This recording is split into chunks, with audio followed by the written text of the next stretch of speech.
Good evening, ladies and germs. Welcome to Tuesday Night Speedrunning here on the Nick Carpy stream. And now here's your host as always, Mr. Nick R.P. Green.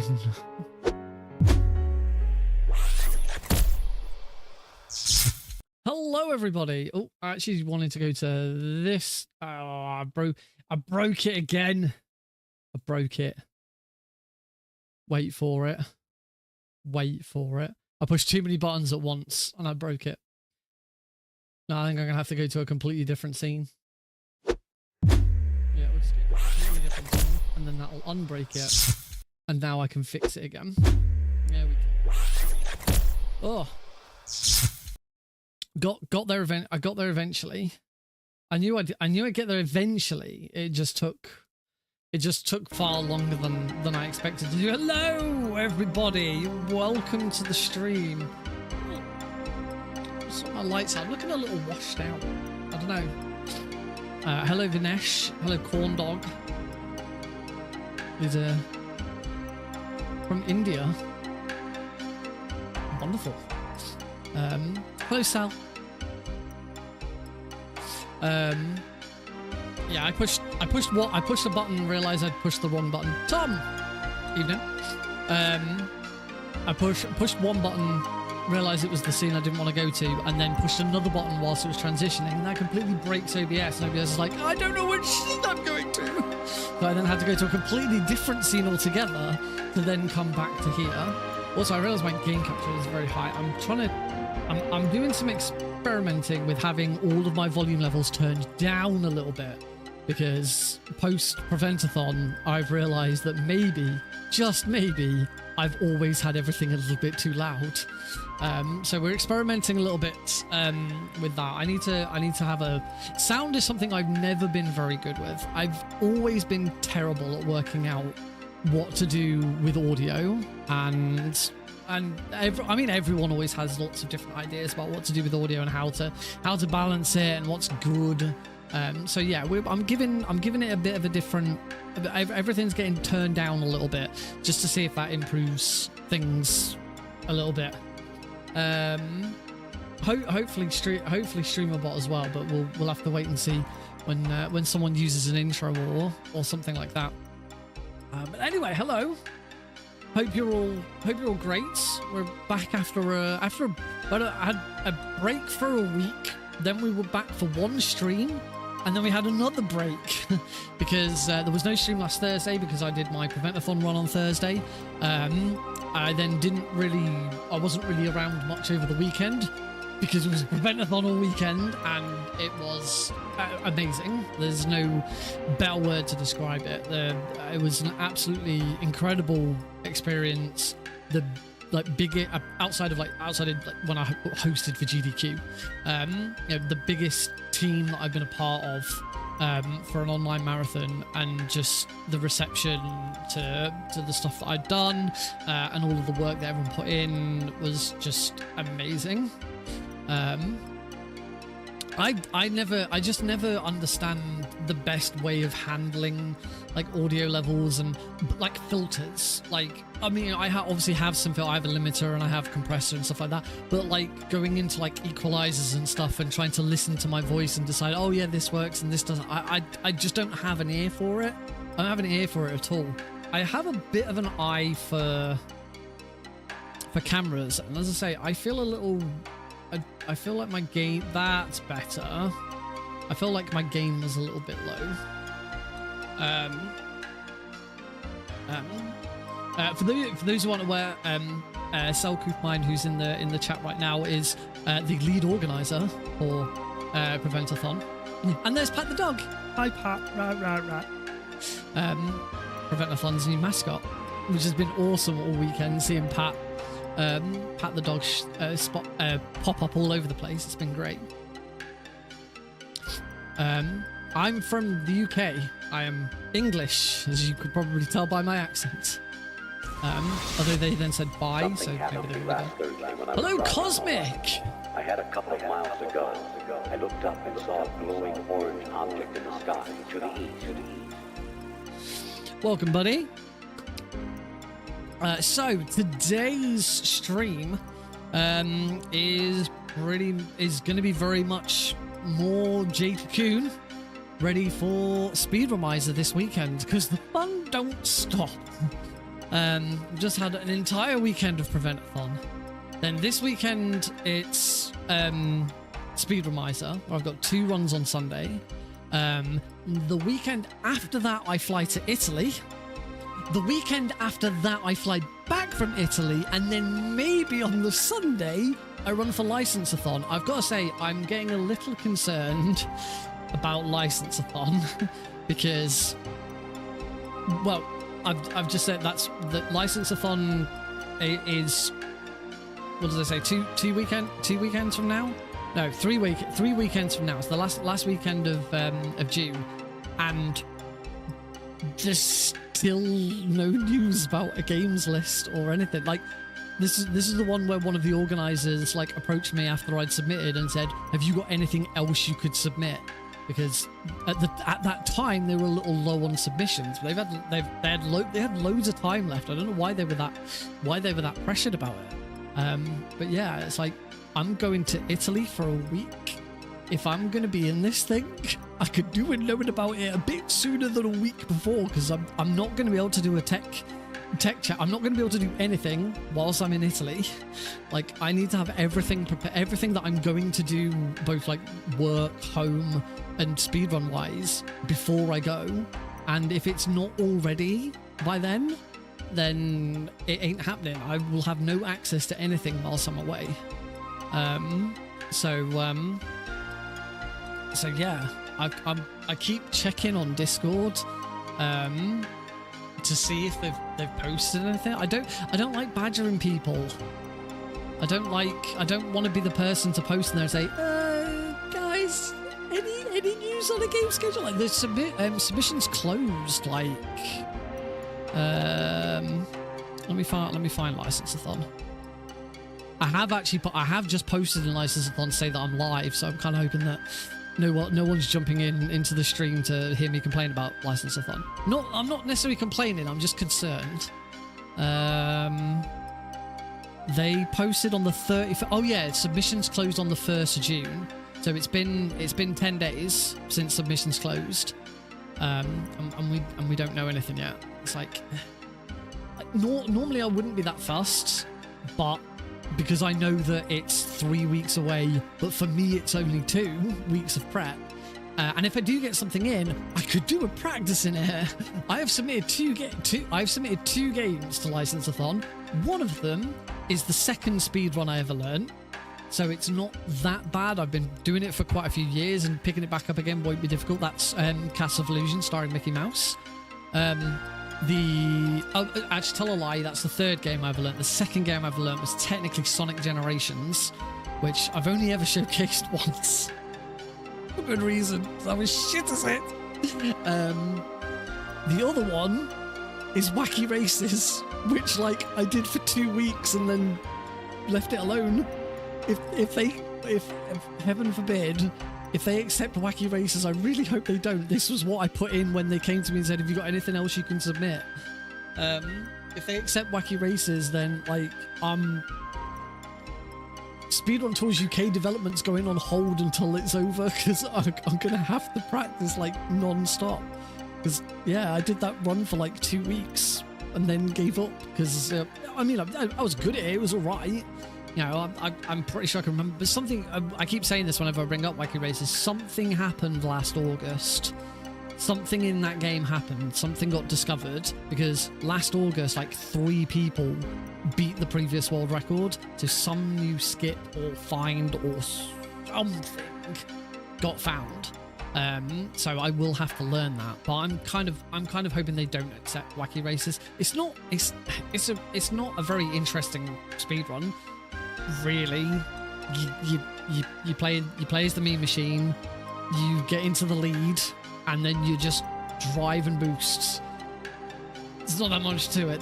There are glitches in it, but most of them are like so derpy and so unreliable that you just wouldn't put them into a run. You'd use them for ILs only. Yeah, very, very weird. Very, so I'll keep an eye out. As soon as I know something, I will post about it on Discord. But until that time, we kind of wait with bated breath to see if we're gonna get any news about License-A-Thon. And then once License-A-Thon's done, that's it. I think. I hope. I don't think I've submitted to anything else. I hope not, because I need a break. July is going to be a nice comfy month. I'm going to do nothing all July. It's going to be great. Well, that's a lie. That's a lie. I've already started more Speedrun Tools UK development since Prevent-A-Thon ended. I was on my computer last night making changes and updating things. It's never going to end. In fact, just today, I've been working on my Blue Sky thread. So if you didn't see over the weekend, I will post a link to it. On the last day of Prevent-A-Thon, I did the same thing that I did with Speed for TLC, is I posted a nice big long thread, all about Prevent-A-Thon, all about like all about the tech side of Prevent-A-Thon and how it all went, and my thoughts and things that was going to come next and stuff like that. As I did the same for just posted it in chat. I did the same for Speed for TLC. So this one, Speed for TLC, was very much kind of like a proper introduction to Speedrun Tools UK because it was brand new. No one had ever seen it before. Whereas with Prevent-A-Thon, it was much more about, right, here's what went really well, here's what went badly and what needs fixing. But, we are much closer to actually having a public release. There is, I do know that there is another marathon this weekend. I think it's this weekend. That's using it, which is a live event marathon. I'm not involved outside of providing them with the latest version of the package and a bit of troubleshooting. I'm not involved with them because they're American. It's a live event, so I can't physically be there. But yeah, I believe this will be the first time that the package has been used like without my involvement, really. So I hope that goes well for them. They'll be using the very, very basic bits of it. Yeah, if you want to see if you do want to have a look at the thread, which Sel has pointed out is fantastic. Sel's only saying that because I absolutely gushed over Prevent-A-Thon in it and gave everyone loads and loads of praise. So yeah, I've just buttered her up. But the other thing that I have been working on today is oh no, there's another one. It's not Alara's that I'm talking about. I've got another one. But I do need to get on to like changes to send to Alara. Liquid Deagle! Snake, did you like my sunglasses? Oh, you point a weapon at your own brother? Sunglasses. I think my sunglasses are downstairs. Could have really done with my sunglasses today. This morning, when I can hear Heidi typing on Heidi. What? Hey!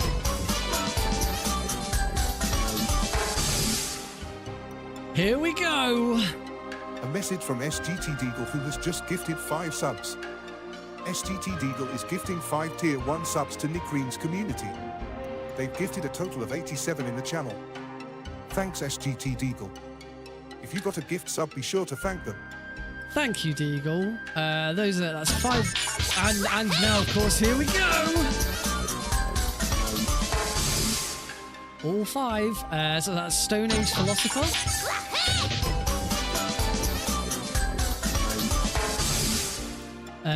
Id Catherine.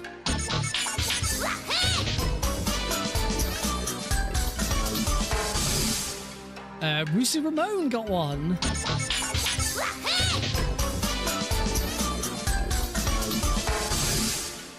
One for Sel.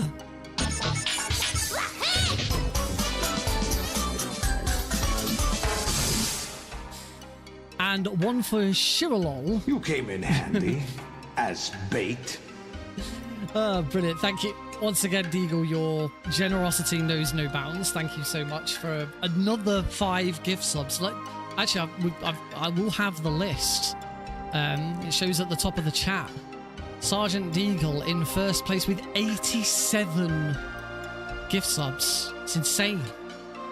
You're a madman. I don't know why do you love me so much? I don't understand. I don't know what makes me special, but thank you, Deagle. It's always very much appreciated, dude. I completely forgot where I was. I completely forgot where I was. Oh yeah, sunglasses. I thought I heard Heidi getting ready to type in the chat about sunglasses because Heidi's lost her sunglasses. I left my sunglasses at home today because it was really miserable and dreary this morning. I kept getting messages, weather alerts on my phone throughout the day that it was going to rain. You can frog now. Frogs for everyone. Yeah, messages that it was going to rain today. And then on my way home, it was really, really bright and sunny. And on my way home, so I get the train from my office to Aylesbury train station.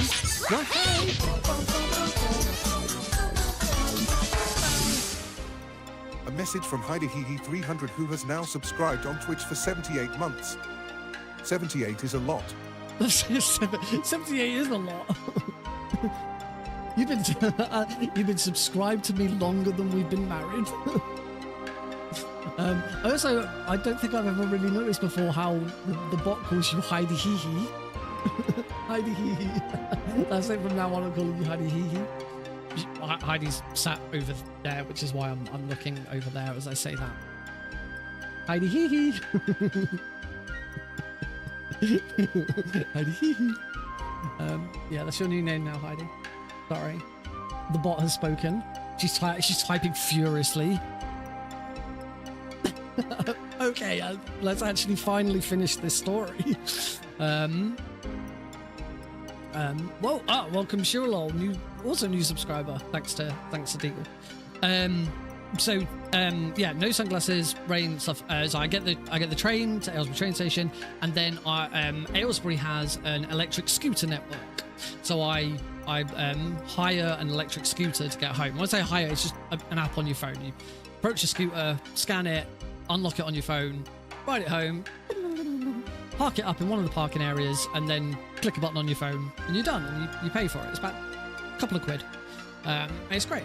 I really enjoy it. But because I didn't have my sunglasses on today, a fly decided to fly into my eye. Oh, thank you, Sal. A message from Sel Kaufman who has cheered 100 bits.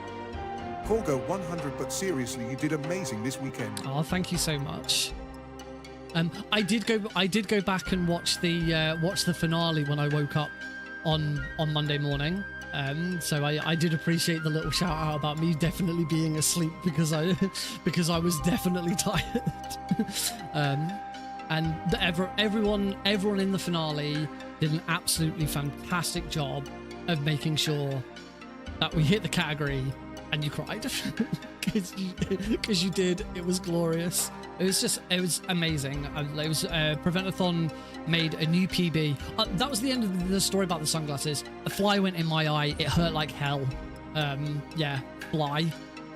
Horrible. Wish I'd had my sunglasses. Anyway, let's gush over Prevent-A-Thon instead because that's way better than the fly in my eye story. Yeah, absolutely incredible event. Is that a cat?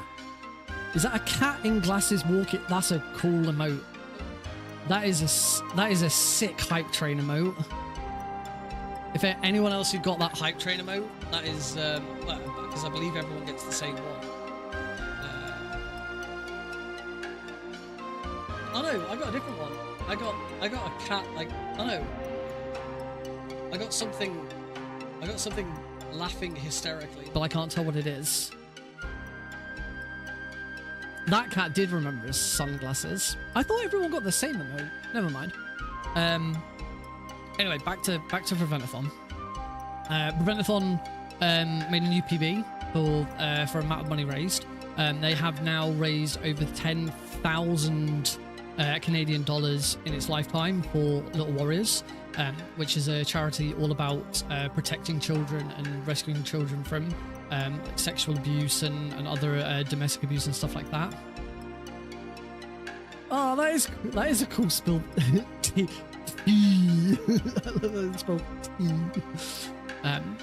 It's an amazing charity.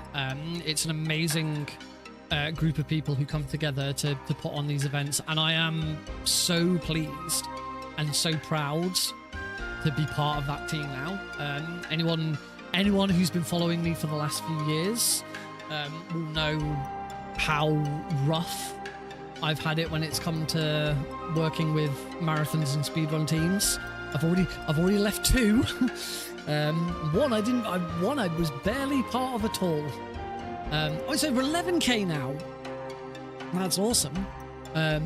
Oh, cool. Yeah, of course it is, because we hit 10k in the middle of the marathon and loads more. The final, if I remember correctly, the final total was 3,600 something. I'm on 3,615 Canadian dollars and 50 cents.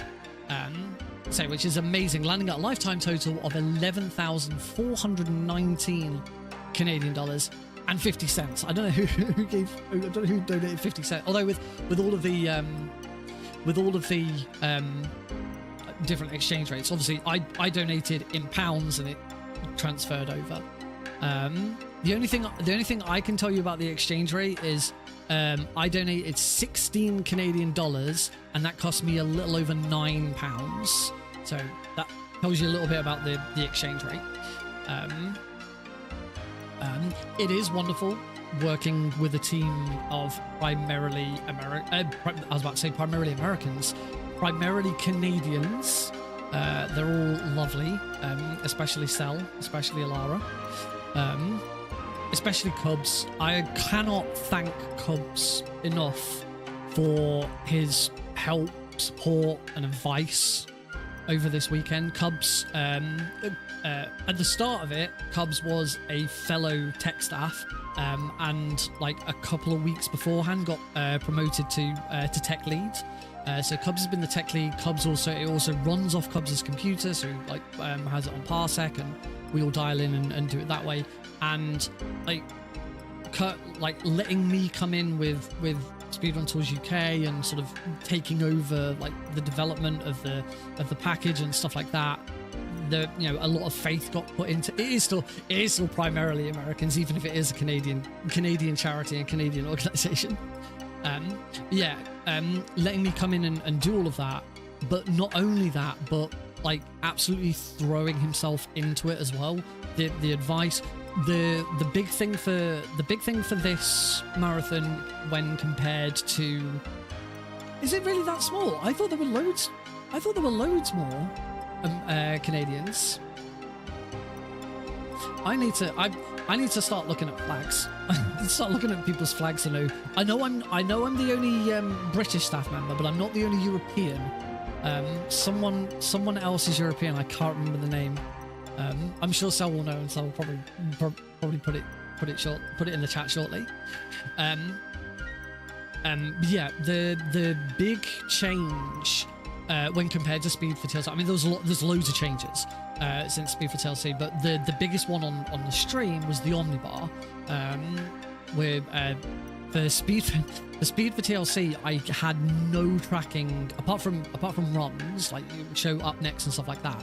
I had no connection to Tiltify or anything like that. And in fact, it was actually the donation total for that was a browser source on its own, pointed at a Tiltify website with some CSS to remove the background and change the font and stuff, because I just couldn't work it out. Since then, have worked it out, but Prevent-A-Thon uses their own version of GDQ's donation incentive and run tracker, and with Cubs's help and guidance, I managed to build that into Speedrun Tools UK. So this was the first time it's ever properly been demoed, and it had a lot of teething problems. I'm not ashamed to say that there were a lot of fixes. that were needed. I think apart from maybe milestones, it's all fixed, but it's a difficult one to test, because the problem is in order to test it, you need to have a live and working GDQ style tracker, which they're not the easiest things to set up. So I don't have one of my own to use. In previous tests, I've gone back to previous GDQs and used all of their test data, but of course I can't manipulate that. I can't switch things on and off and all of that. Stupid to press F5 when I play with my Firefox apps. Bro. I don't quite understand that sector. So yeah, it was kind of like we had to make stuff up on the spot. All right, fair enough. We had to make stuff up on the spot. But in the end, it all worked, and it looked great. Milestones are funky because milestones never close. So like prizes and incentives and bid wars, you open and close them, but milestones stick around forever. Like once it's hit, it just stays there until it's, you know, well, it just stays there because the idea should be is you go back and you see that the milestone was hit. And it's just they're quite difficult to work with because it's not something you can sort of manually turn off. Unless you delete it or replace it with another one, which is what happened eventually. So I do still need to work on what I want to do with milestones. The quick and easy solution is that you tell the replicant not to pick up any milestones that are 100% completion.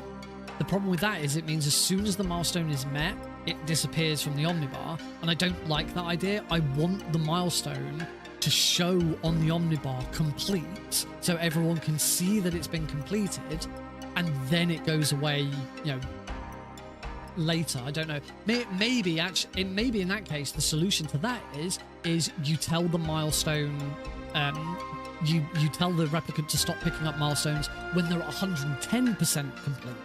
So you know you only see it complete, and then once you then pass the certain, if that's even possible. I don't know if the milestone continues to update after that point. I can actually find out very easily, but now's not the time. But yeah, it did look funky, but we persevered. As I said, great work from all of the tech volunteers we had. The restreamers were great. The setup folks were great. Everyone adapted and worked with it really well. I actually, because I was doing most of the very early shifts, I didn't actually have that much interaction with some of the people who came sort of much later in the day after I'd already gone to bed. But from what I read and what I saw, it looked like for the most part it went well. People handled it well, and some of the feedback we got on Discord was really nice. The one thing that everyone really loved was the next game being shown on the intermission. It's something I'd always wanted to do when I was in Pixel Perfect. I always wanted it. I have somewhere, I think it's on my work laptop, I still have a rough design of what I wanted Pixel Perfect's intermission screen to look like, which included the image of the game display. That's going back like probably two maybe 3 years at this point, that original design. So yeah, as soon as I got the opportunity to do it myself, I was like, right, this is the first thing I'm doing. We did, and as I say, everyone really likes it, which is great. I'm glad. I was hoping people would like it. But yeah, it was an incredible time.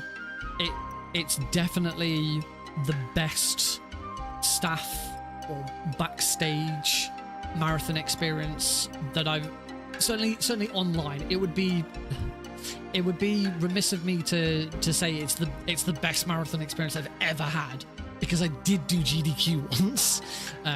But if GDQ aside and ignoring, that's a live event, it's very unfair to try and compare GDQ with an online event like this. Certainly in an online event capacity, this has been the best marathon experience I've ever had. It was amazing. I am so proud and so pleased to have the opportunity to be on staff for such an awesome team. I can't wait for autumn when we do it all over again. It's and hopefully Speedrun Tours UK will be out by then. There's further improvements that are going to come. I've got a brand new widget I want to make for it that Cubs has heavily influenced with videos, and hopefully we're gonna put on another fantastic show when the next one comes along. If you haven't checked it out already, go and check out Prevent-A-Thon. The easiest link is probably Prevent-A-Thon's website, because then from there you can find all the other social links. So please do check out Prevent-A-Thon's website. Just going to make sure that link definitely works. It is, and as I say, I don't like to try and dwell on bad experiences, but my past few experiences working behind the scenes with things. See, most people know that I had a falling out with Pixel Perfect, and that all collapsed and is dead.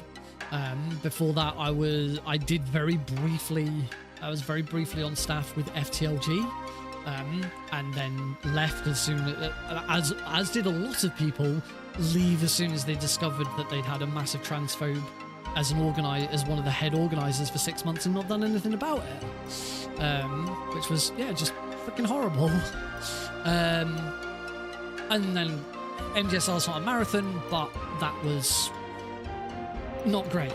So to then come into this brand new experience, people that I was aware of, only a couple of people I really knew well, like a T3 I met at GDQ. I worked with Alara on a few things, mainly Prevent-A-Thon actually, and I was a volunteer for Prevent-A-Thon 4, so I already got to know some people through that.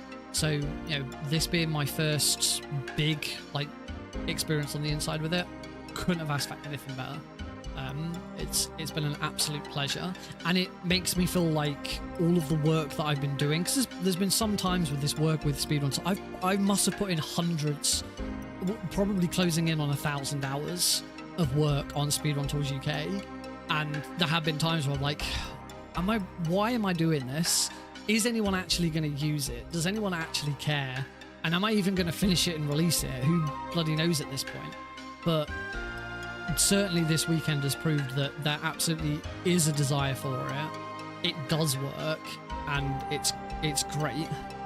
And I've got other marathons. Other people have approached me. As I say, I know of at least three other marathons that have got some version of the build.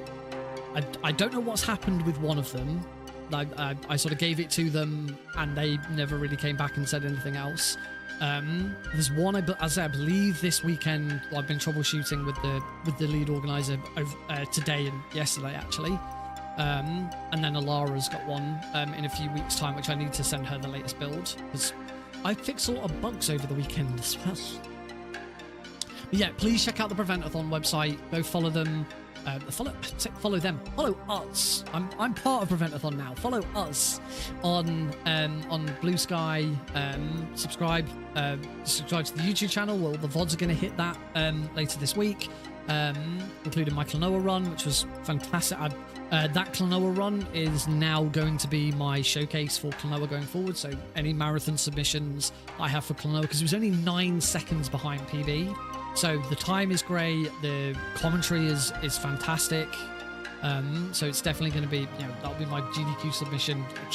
I'm going to continue to submit Klonoa 2 to GDQ. It's never going to happen, but I'm going to do it every year until eventually they get tired. But we have now been listening to the background of Jade Cocoon for a good half an hour at least. So I think it's probably time we actually got into a run. How about it, folks? Alrighty. Jade Cocoon, Story of the Tamamayu. I haven't got my notes up. I'm gonna do a run with notes and then a run without notes, because I feel like I still need my notes just in case. I'm sure there's something I would forget if I didn't have my notes. Elves, god of the forest, source of all life. All right. He released his servant. My notes are ready. My body and my notes are both ready. So let's do this. Neurons actor Zainlith. Congratulations on a new world record. I did see on speedrun.com that you just broken the world record for this. Was this exact character? Yeah, NTSC Emu. 46 minutes and 35 seconds. I haven't watched it yet, so I don't know if there's anything new that I haven't picked up on. But considering the marathon is only is this weekend, probably don't. And I haven't practiced this for a little while because I wanted to practice Klonoa. Nothing that would be useful for a marathon. Yes, I discovered very quick after watching your previous world record. I discovered, I wrote a load of notes, and the best note, my second note is for Mardrag, which is just attempt to capture it. Don't even attack. I found out after one run that's a very bad piece of advice and something you absolutely shouldn't do in a marathon. Definitely don't just try and capture Mardrag. Attack it, for God's sake, attack it. Oh, how do you deal with grinding this game? Because like the very first like bit of the run, which is like RNG, it's frame perfect RNG manipulation.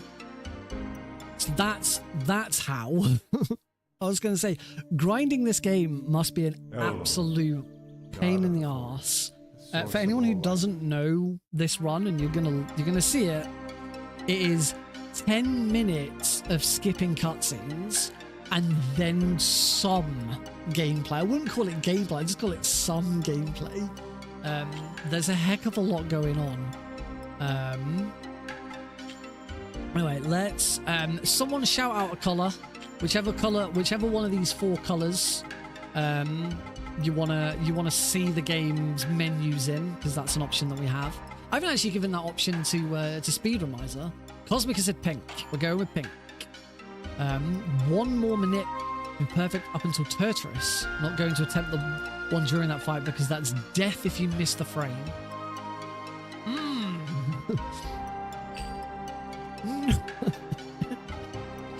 No!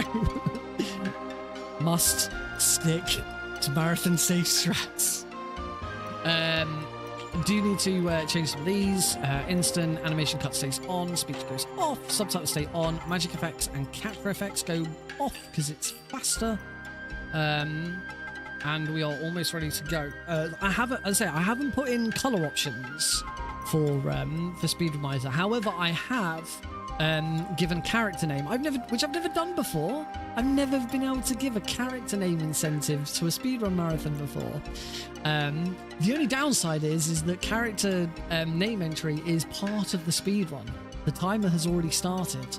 And some of the options that have come up with by the Speedromizer community are, let's just say, confusing. So I'm gonna waste a good 20 to 30 seconds just putting the character's name in, depending on which one wins. But let's get started, and we will do this in a 3, a 2, a 1, a go. Start.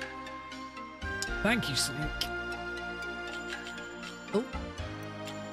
Levant. Well, this is off to a bad start already. It's not ideal. The festival. Completely forgotten when I should be mashing start and when I should be mashing X. Let's see how we get on. I'm not expecting greatness from this first run anyway. This is very much a, can I remember what the heck's happened? It's been a couple of weeks. So Levant is him and his girlfriend Mabu. This isn't Metal Gear, and you're not Raiden's wig. Oh, forgot to push square. Though I see what you've done there, Priden's wig.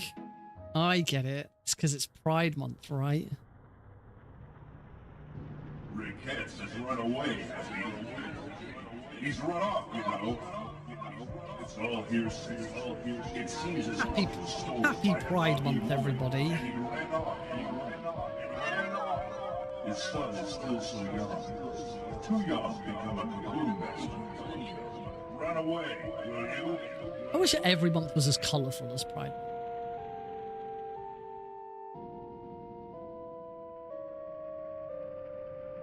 It's the one. I think it's one of the big downsides about being straight. You don't get to be as colourful. You don't have as much colour in your life when you're just a straight guy.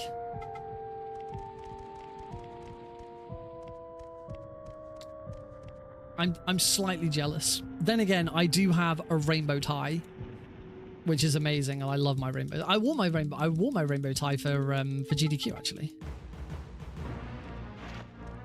When I was on the hosting desk, I had my rainbow tie and my waistcoat.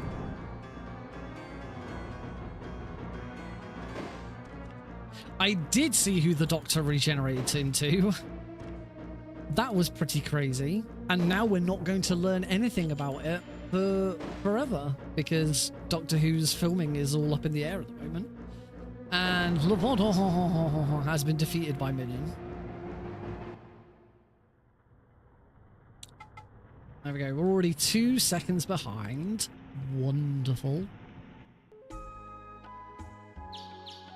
Levant, wake up. You are having a bad dream. I'll be honest, I haven't watched the latest series.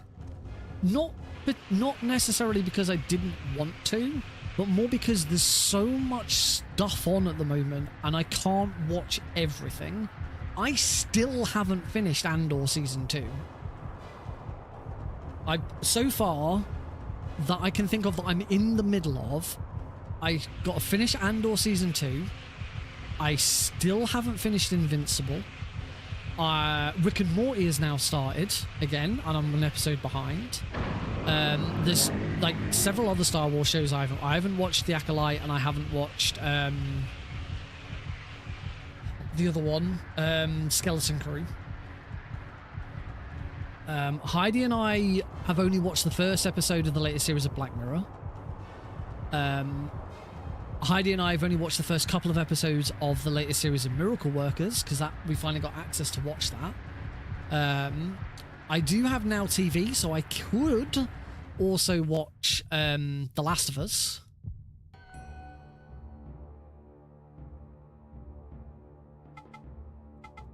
So, like, trying to then fit in Doctor Who on top of that as well, it just didn't happen.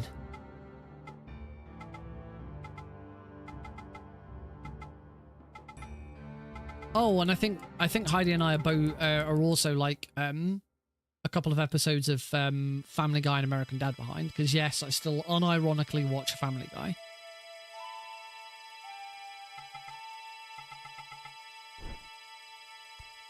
I've heard very mixed things about The Acolyte. I've heard some people say it's one of the best bits of Star Wars they've seen in a while, and a lot of people hated it.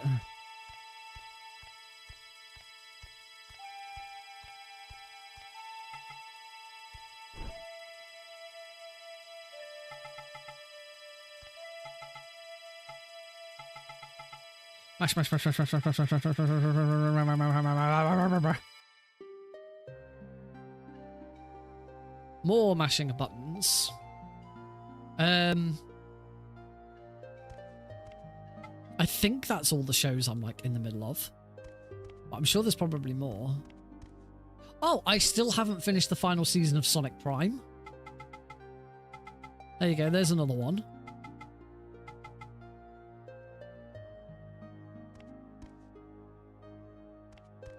I would try and explain what's going on in the game, but nah, y'all don't need that. I can confirm that for my run of this on Sunday for Speedromizer, I will be joined on comms by my teacher, whose name eludes me. I hereby proclaim your coming of Whose name is... right from this day forward. Whose name eludes me. Zekia. Zekia will be joining me on comms for my run. Hopefully they can also do a bit of a job explaining what the heck's going on in this game. It's a very, very confusing game. The story is very wild. Right, to attack this Pytamel, we're just going to attack it over and over and over again. Blast. Attack. It's going to attack me again. A big fire. We're going to attack him again. One more attack and he'll be down. Victory will be ours. Scripted victory. Do-do-do-do. Yeah, we beat our first minion, except it was all a dream. And now here comes Dream Man. We're going to attack Dream Man. It's going to be useless. It's no use. Oh god, we've got Delta to talk about. We had the Summer Games Fest and PlayStation and stuff happened. That all happened last week as well, didn't it? Right, go on. Minion's going to kill us again because it's scripted. Moo.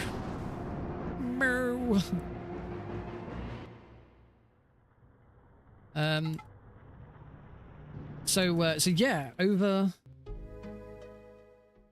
The trailer was pretty wild. So yeah, was it last Wednesday? I think was the Sony showcase or something. It was something like that.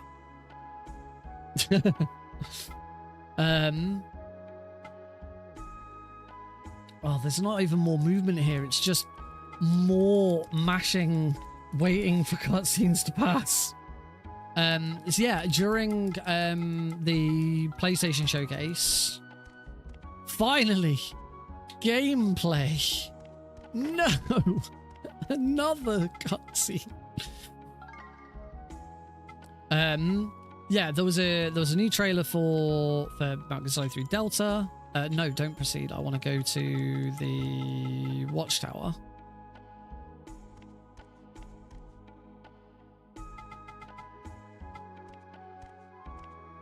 I'm gonna lose a bit of time. Lose a bit of time because I'm just chatting rather than paying attention. There we go. Metal Gear Online was indeed teased. It does appear that we are getting Metal Gear Online, which is fantastic. As someone who never played the original Metal Gear Online, I only started on Metal Gear Online with... you missed a lot. A lot of chat. I never played the original Metal Gear Online that came with Metal Gear Solid 3 Subsistence. I had Metal Gear Solid 3 Subsistence on launch day, but I never had my PS2 connected to the internet, so I never got to play Metal Gear Online.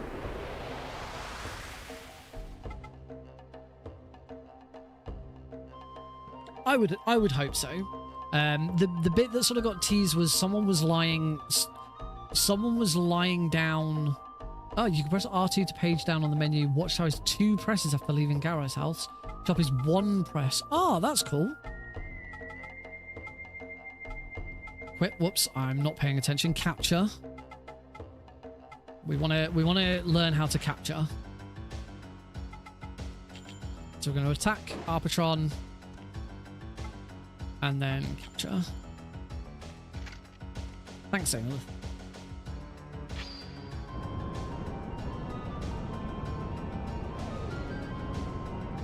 This is a scripted capture. This always works.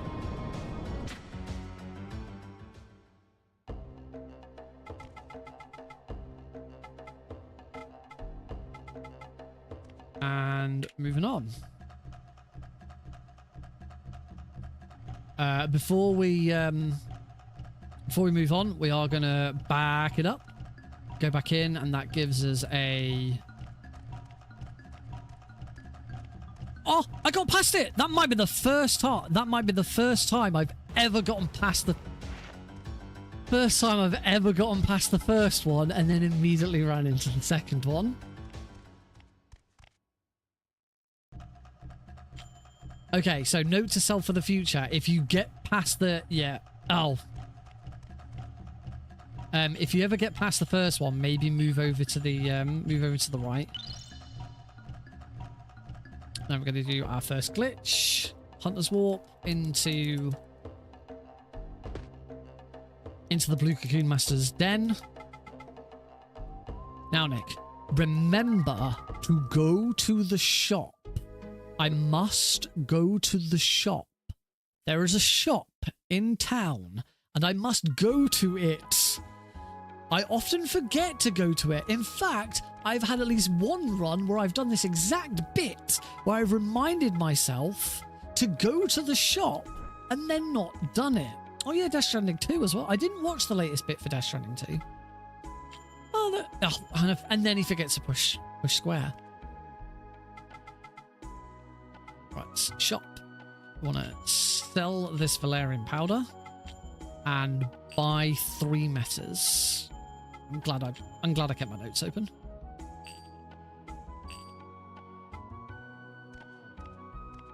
There we go.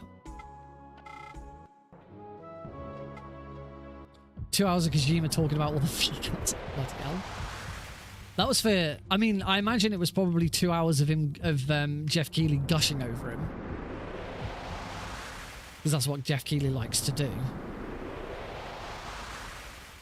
Right, now we're going to go capture Mardrag. He's going to be in this room. There he is. Come here, you. Right. Ooh. That is probably something I should do then.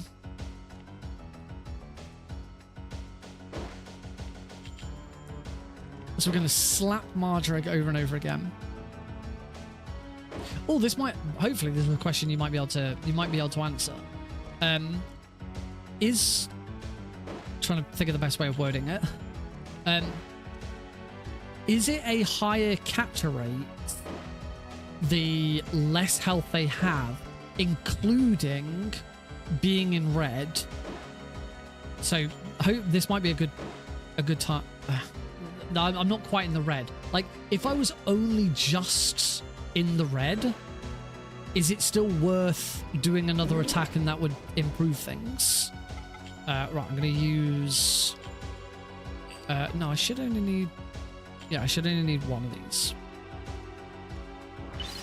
I think I've had that in one of my runs.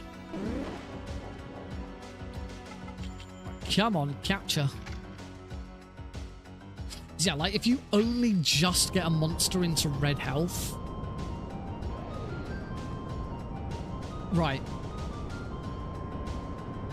Oh, first try. Nice. The RNG is with me for once.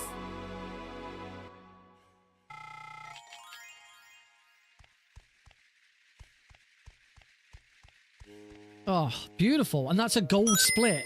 A gold split, all because, like, I haven't had a decent run in ages where I've caught Mardrag on the first attempt. Thanks, game.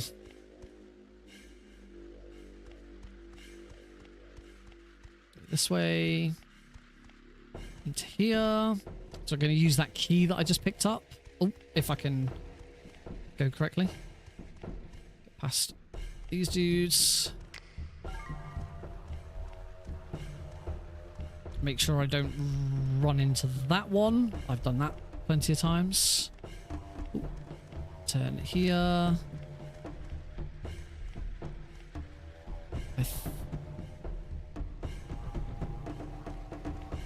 Oh, I just clipped it on the way back.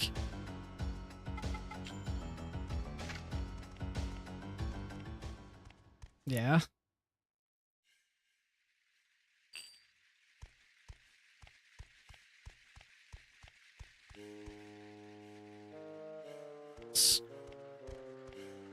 Back. 1, 2, 3, 4, and a little bit. We want to heal using those. We want to equip the silver crown. And now we want a hunter's earring to warp to the end of the dragonfly forests. That's been successful. I do need to start thinking about saving the game. Like, during the marathon, I should be saving it if in case like this fight goes wrong. Right, now let's fight Kickanak.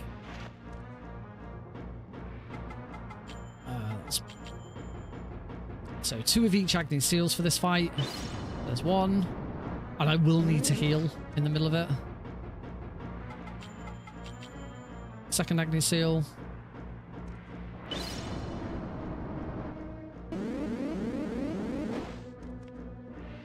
I'm going to need to heal now.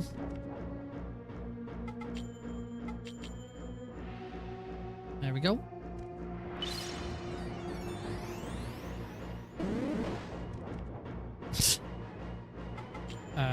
Now onto the Agni Seal 2. Blast. 1 more hit and kick him is down.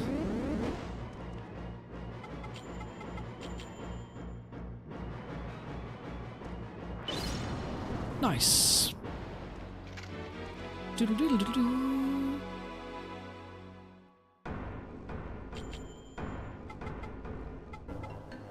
Chat with them about the Calibab herb. It gives it us. And say goodbye.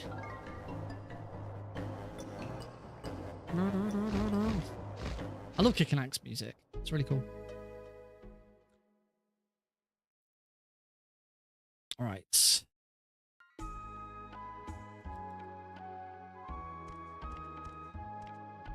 It's more up to the original 3-1 split seal since the seal 2 is worth more when you. Oh, I thought it changed. I thought that had changed because it was what am I doing? Because Agni Seal 1 was worth more. To be honest, I never really paid that much attention. Right, into Spider Forest. Oh, okay. I should definitely go back to 3-1 then. I will be perfectly honest, I did switch to 2-2 because I watched you do it. That should be the correct position. And it is. Lovely. No, I couldn't quite get past it. And I'm dead. This is the dangerous bit with Spider Forest.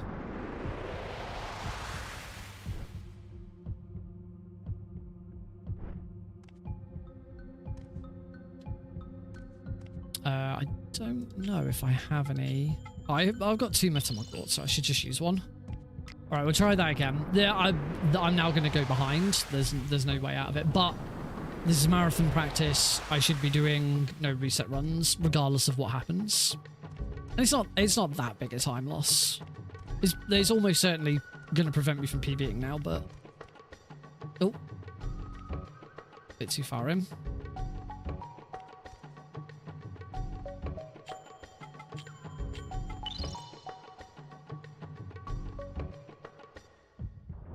And that wasn't far in enough. Come on, Nick.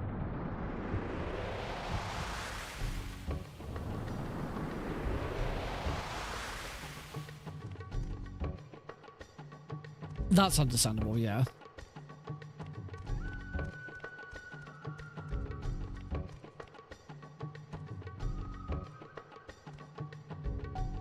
I hate this one.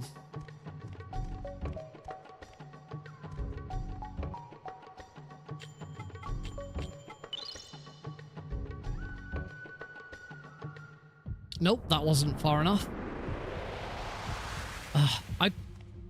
I got really good at this one, and then I've taken a break for a week or so, and now I can't do it again. Except I did do it first time. Oh, we do get to hear the funky music. And now I'm too far in. And I can't do it the other way.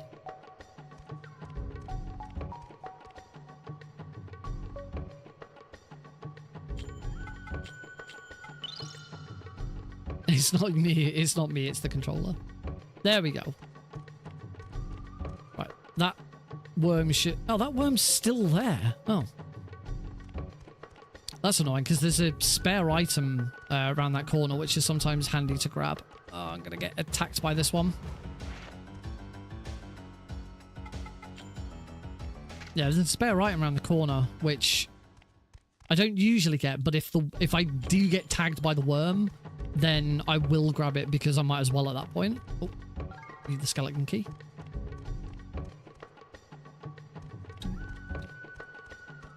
Now we move into here. We're going to have to wait for... Turn back. 1, 2, 3, 4.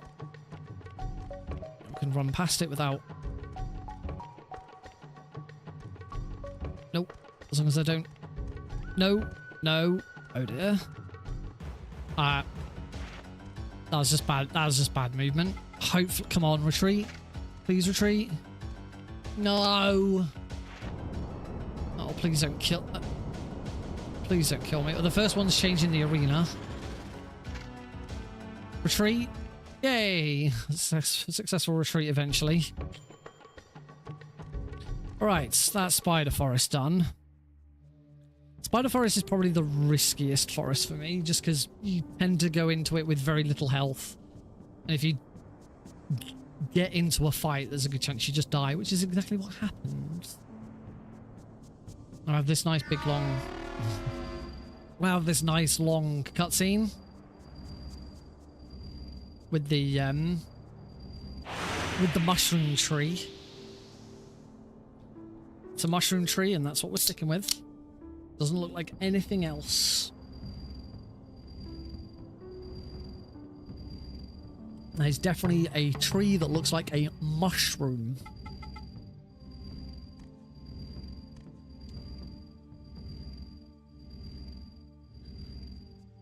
It's a weird design choice. I think we can all agree that it's a very weird design choice. Right. Now we're finally going to actually get our minions.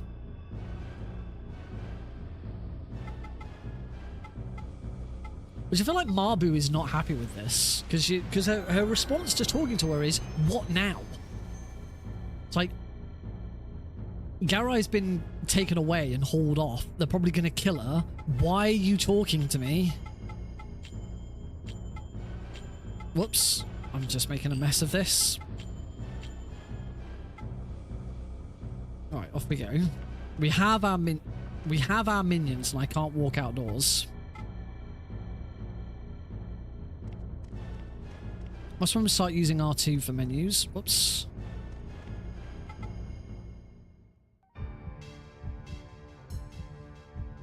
Alright, this is where the game actually kind of starts. I would say there's sort of four acts to this game. There's the intro, which is the 10 minutes of cutscenes. There's the training, which is capturing monsters and preparing. There's the setup, which is capturing monsters and preparing. There's then the training, which is training your monsters so that they are of a level high enough to actually kill stuff. And then finally there's the boss rush, which is the end of the game. And this is the transition out of setup into training.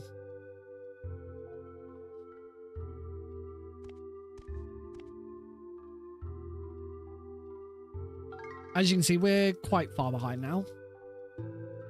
And it's not going to get much better. But as I say, I do need to be doing no reset runs.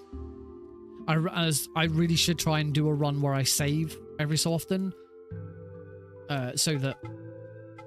because there's I would have backup saves ready for the marathon so that if I die I can immediately load a backup save. Problem is because I've put forwards a name bid war for what my character's name is going to be.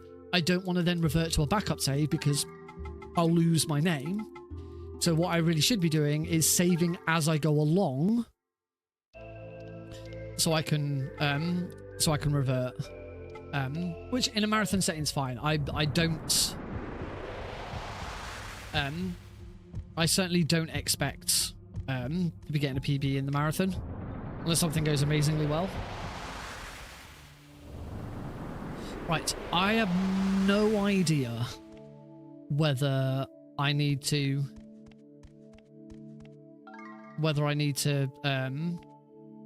that is a Shulia. So what we're going to do now is we're going to equip Reed gets his garb, and we're going to use the sleep sport. Use the sleep sport. Oh, don't worry, I've been in that situation before. Right, so I'm going to use... This is where I now need to go back and rethink it. One of... 2 of these and 1 of 2, but... I presume I just use 3 of Agnes Hill 1 because the Agnes Hill 2...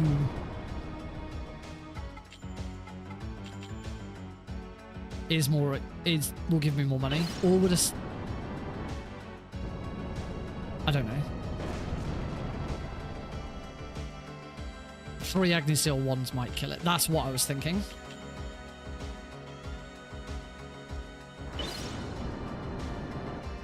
And we don't want to kill the Shulia because what we're going to do now is we're going to summon Mardrag. And this is how training monsters happens. The monster that gets the kill, a bit like Pokemon, the monster that is credited with the kill gets the experience. And because my Mardrag is only level 3 and the Shulia is level 10, Mardrag immediately levels up to level 10. I'm going to hop in here, use the key that I got in the moth forest, in the spider forest to get that. And now we're going to head off in this direction. There are still some monsters I want to make sure I get past without getting into confrontations with them. Do you still need to heal up?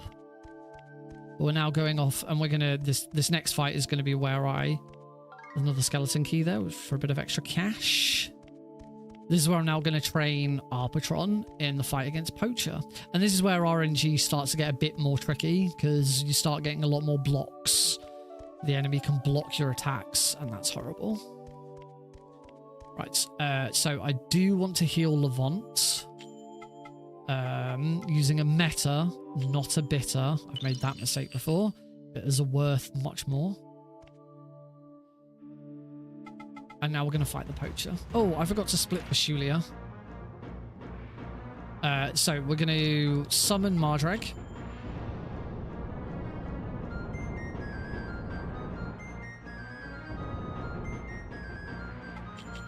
Start attacking Poacher. He's going to bring out his Gigoats.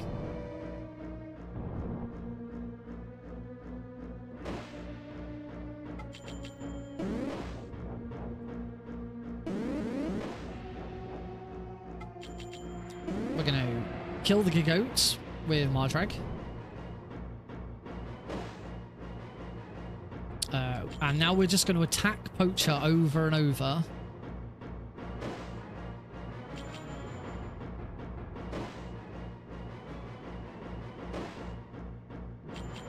Until he gets into the red.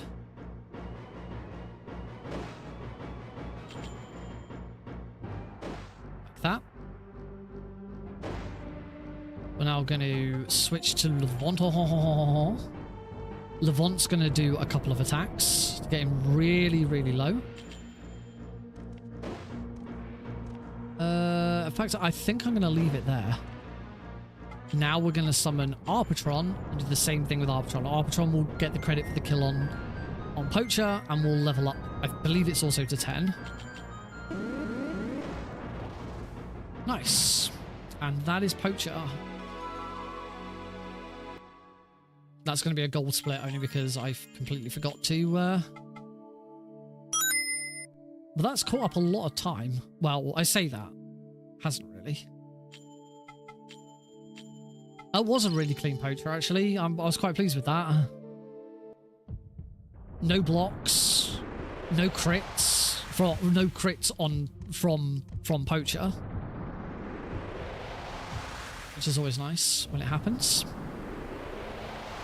Right, now straight back in. Because we're now going to move on to the second hub world of the game. Has this Julia has respawned. It's Asher because of because it switched. Oh, should have stuck to the top edge as I moved into this room.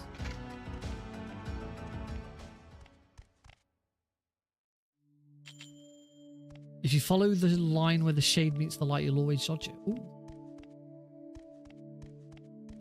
Oh, no. Ah. Round these guys. Want to go this way this time. Over here. Oh, no. The key that we got from Poacher lets us get into here. And we are now going to head off to the Nagi village, which is going to act as our second hub world. Just to be on the safe side, I'm going to grab the spare skeleton key. Little bit of extra cash. I think I'll be all right, but it doesn't hurt to be safe. We're now going to head over to the Nagi village. We have another big long set of cutscenes.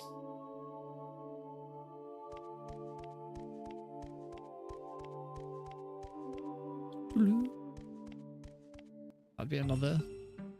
No, that would not be a time to save it. I'm trying to think of useful save points for the marathon. That would not be one. Because save it there, and then you've got 10 minutes of cutscenes to watch. It's not 10 minutes. It's nowhere near 10 minutes.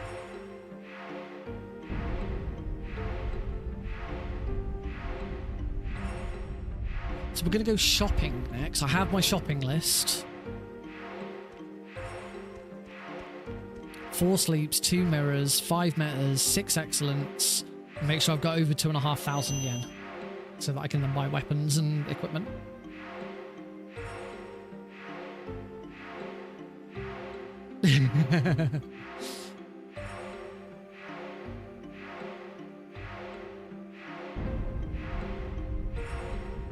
Yeah, I suppose at least with this bit we are just sat here not doing a lot and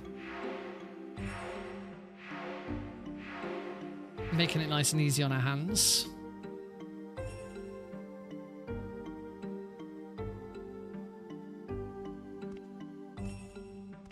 There's a lot of other speedruns that allow the use of turbo for getting through cutscenes. The problem with allowing turbo for this run is you lose half of the game. Half of the game is skipping through these dialogues. Add turbo to it and you're not doing anything.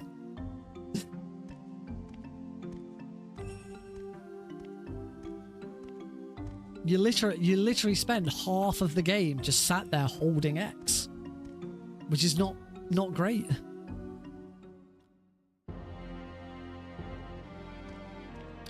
So now we meet the, I want to say Nagi Elder. That's what I'm going to, I assume his name is. But his name is Nee.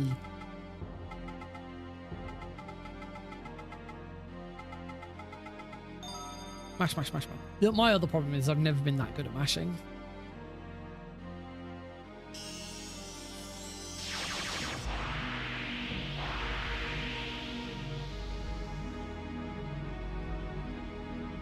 Oh, it's permitted for any % Japanese. I did not know that. I have considered trying to buy a copy of the game so that I could do a console run. I have a PS1, I have a PS2. But I understand that the PAL version of this is more difficult. It's more difficult to land the Hunter's Warps. Also, it's not cheap. Trying to get a copy of this.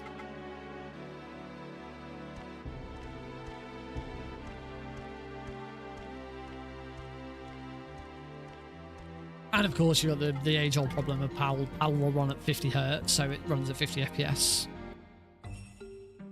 Oh dear. Yeah, that doesn't sound good at all.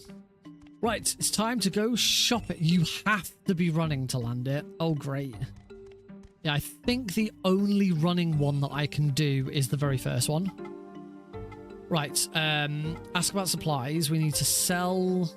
So we sell everything pretty much.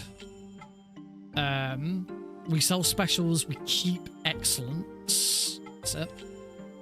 We've got a couple of great walnuts. That is very expensive and very good. Keep excellence. I've got 2 excellence. Sell 2 skeleton keys. Buy. There is a specific. I remember there being a specific like order of doing these.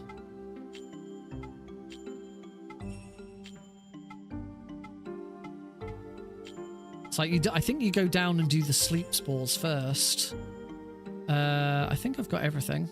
Yes. As you can tell, I'm still not overly confident with this yet. So buy little bird, equip it. Other sparrow ruff. Unready it. I didn't need to go and get that other key. I had plenty of time.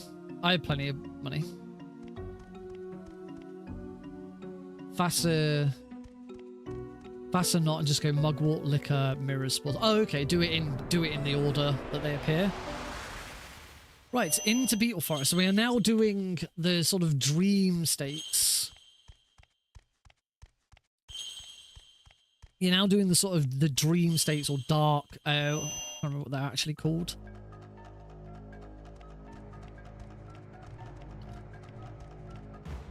This is fine. We do actually need to.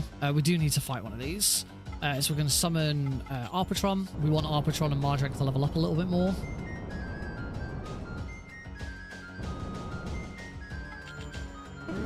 We just want Arpatron and to be level 12 for the next fight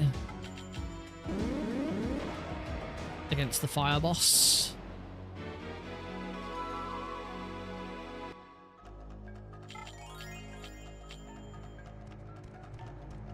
I also pretty sure I should have used a sleep spore as soon as I got into the room.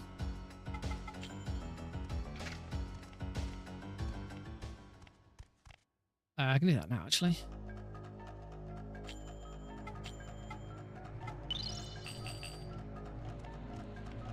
Right, we do have to travel through the dream version.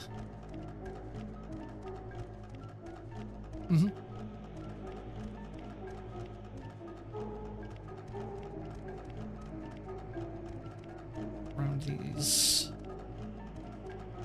I want to be up top here so that I get round that first one. There we go. This way. Oh. Treats.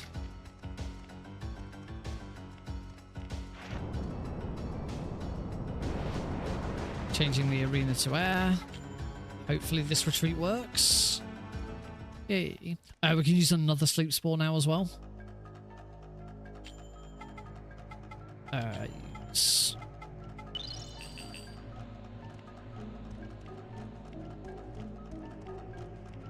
I should have used that sleep spore slightly sooner. Nice. I can't. I wasn't 100% confident of that. I don't think I've ever... Oh, I don't think I've ever messed that one up.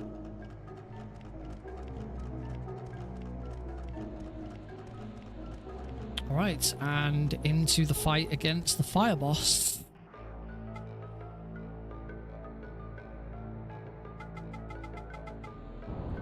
So these are the there's 3 bosses that we're supposed to defeat to get their 3 emblems. We skipped the second one using the Hunter's Warp, but this is the first one, the fire boss. So of course we're going to summon Arbitron, and this is just all Arbitron. We don't even switch. Well, we might finish the fire boss off with Mardrag to make sure that Arbitron doesn't die. Here's hoping. What we don't want from Turturus. Oh, I forgot the bloody... Oh, I do this all the bloody time. Forget the damn mirror. So, switch back to Levant. Use the mirror.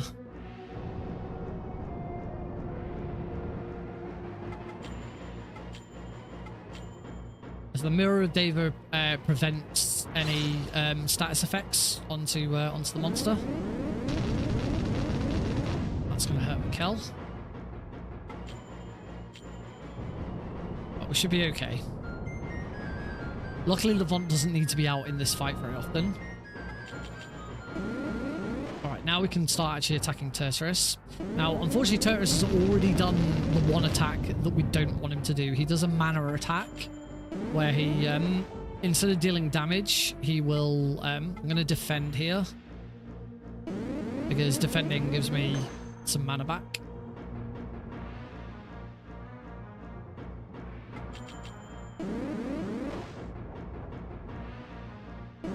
Oh, I didn't know that poison also reduces damage that you do. Right, here I'm going to need to switch to Levant. Let's hope Levant doesn't die.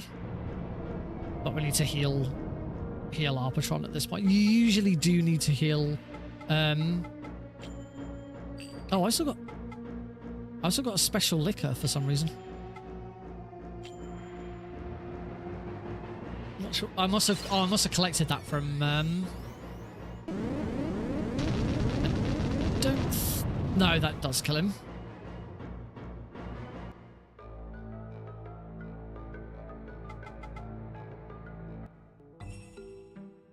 Okay, that was awkward. And this is where I've been so many times before, where one of these fights shouldn't be difficult.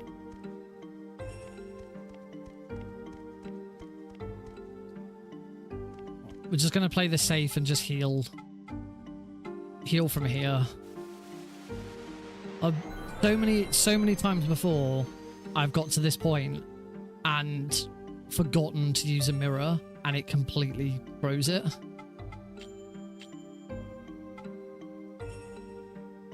Keep forgetting to use mirrors. Keep forgetting to use sleep spores. And it's not good. Oh god, yeah, I do need to get another mirror. I've got plenty. I did have quite a bit of spare money because I went overboard with like collecting extra bits.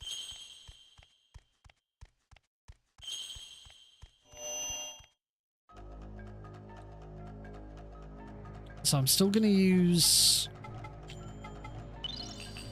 I'm going to use one sleep spore just so that I can get over there quickly. So when I go, I will have to go back to the shop later. To get another mirror and get another sleep spore. I still have a special liquor, actually. So I'll be able to sell that. If I don't have enough money. Into the crypts. Or whatever this is.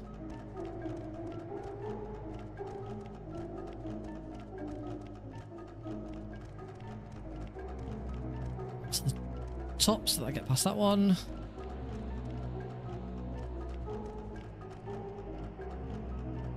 And you should use another sleep spore here, but I'm not going to because I'm...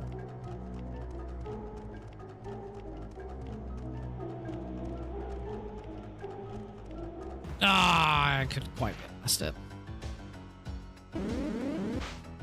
Oh, he missed. Aha. And now retreats. Ha. Beautiful. That RNG.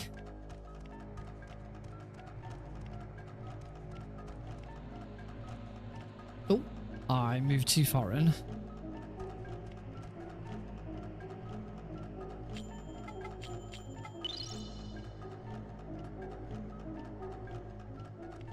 Oh. And I forget to turn around at that one. I should probably concentrate a little bit more on the on my second run.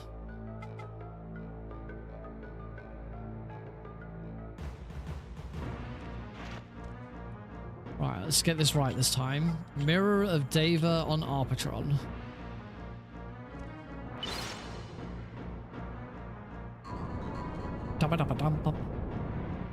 Right, Tutorus, please be nice. Please do not hit me with your mana attack. I do not want to be hit with your mana attack. You can hit me with anything else, particularly that one. The fire attack does less damage if I recall, which would be nice. One of these. No! That's the mana attack. That's the one we don't want.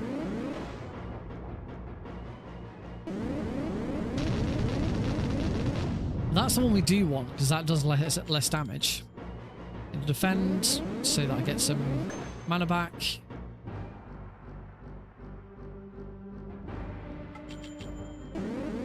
Bonk.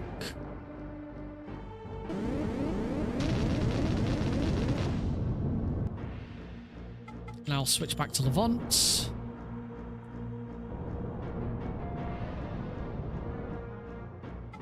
Heal.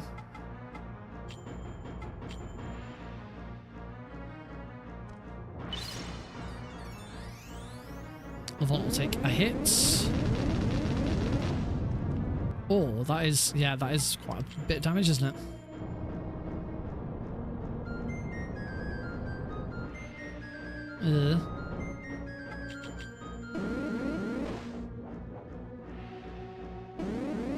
Oh, still gonna get in one more mana attack. That sucks, because that's at least one defend now against Fire Boss as well, I think.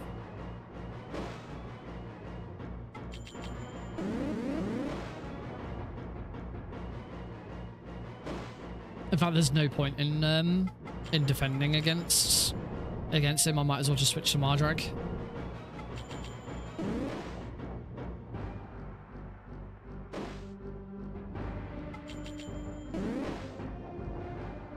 One more.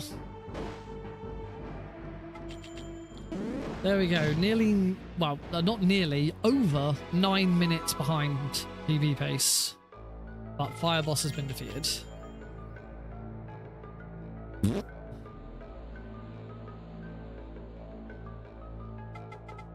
We have quelled the doubt in the blue cocoon mage's heart, or something like that. I can't remember.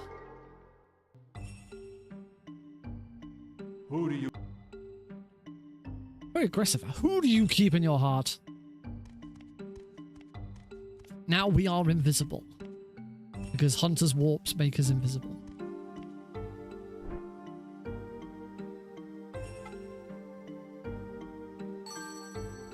Bling.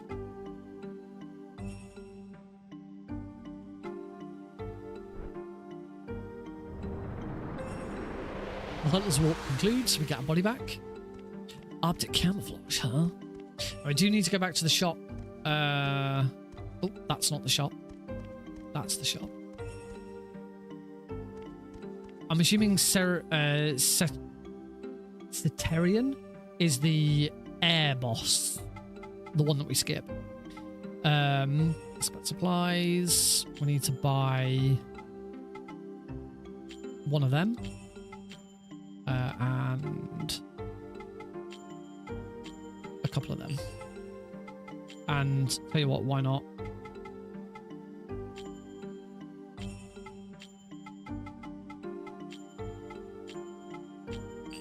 Since we've got the money, let's play this safe. a sleep status that can heal itself. Ugh.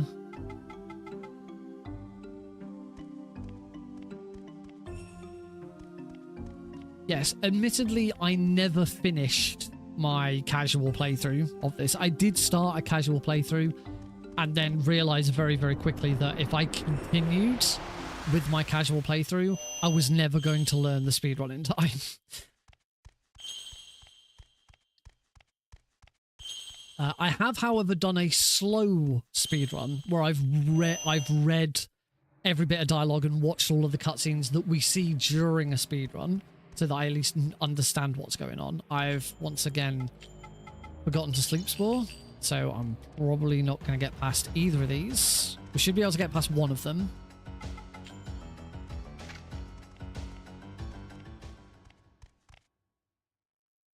Cool. Because if most runs died to them, that would have meant that this run is just not suitable for a marathon.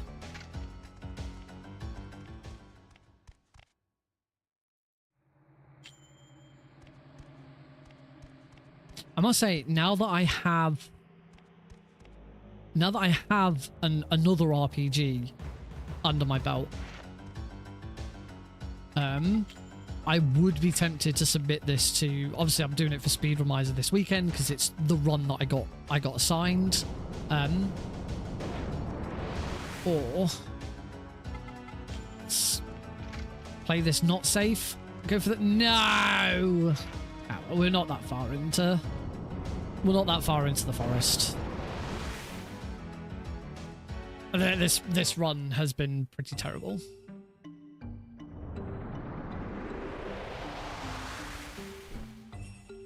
Yeah, certainly watching your previous world record, I can see that there's a lot of grinding and hoping stuff happens.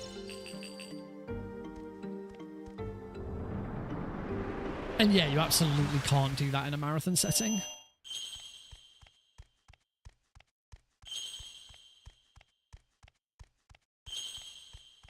This is only the second RPG that I've ever learned. I also learned Pokemon Leaf Green.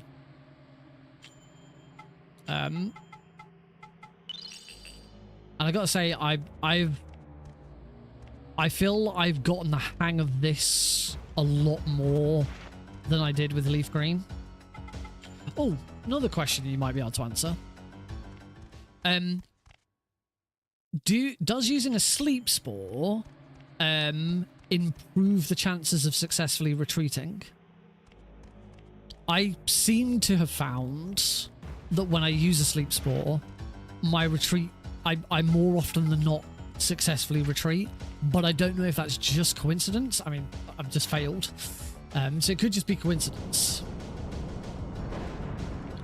Or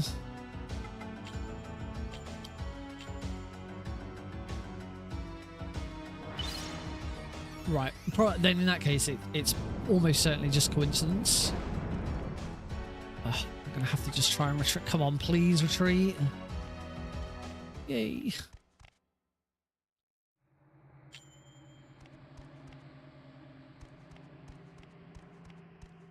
Should have gone right there. That would have been quicker. Speed stat is the main thing, which is why we buy Little Bird. Oh, sorry, not Little Bird. Sparrow's Wrath. Yeah, I did once have to do. You can't get past this one. I did once have to do a run where I didn't. I think I bought a Sparrow's Wrath, but I didn't get to buy Little Bird because I'd run out of money. I still managed to finish the run, but I did notice that I was a lot slower.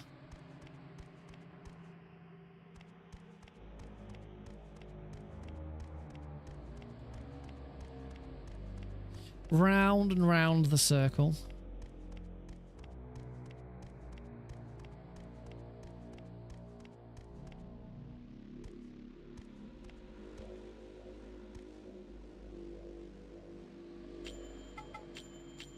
Confident.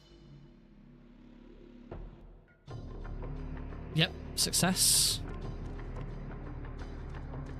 Where's... Oh, great, the minion's not here, so I don't know whether I need... Why is the little dragon not here? I now don't know whether I need to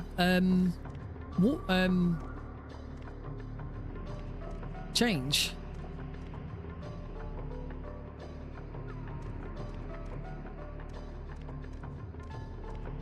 And I don't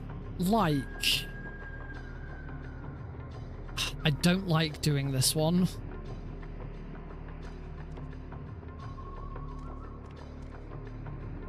Maybe I'll go back.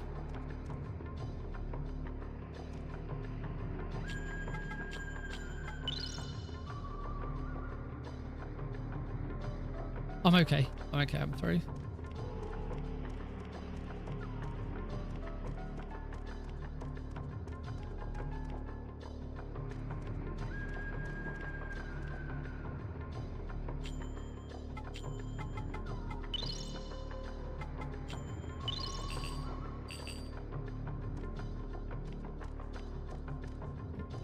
Have to fight this one here.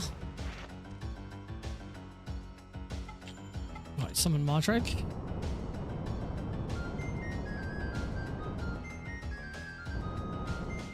Yeah, I used to do it that way. But I kept finding that I failed the Hunter's Walk more often than not, so I switched and started doing it from the Dragon Room instead. And I've had much better success with that one.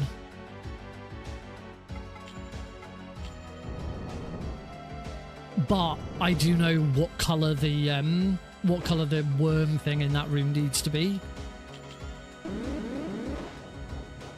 to do that one.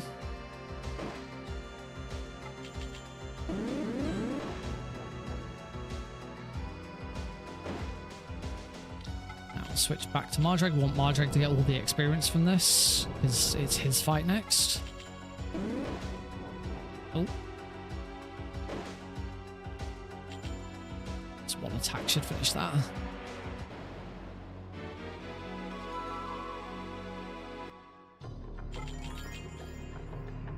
I probably should have done all healing and stuff. Although this is in a bad spot.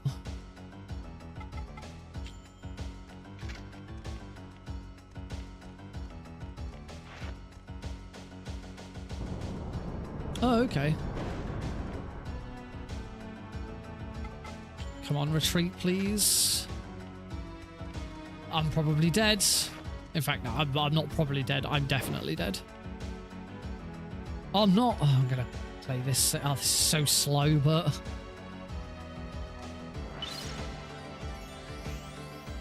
In fact, I don't think it matters. Because it's... It doesn't matter. I need to just try and hope an escape works. Huzzah!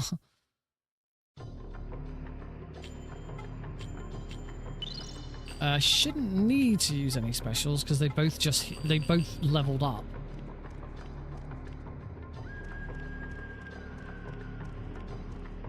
I can't get past this one.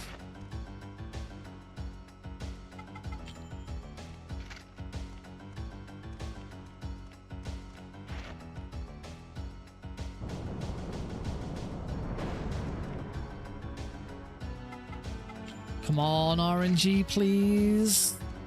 Yay.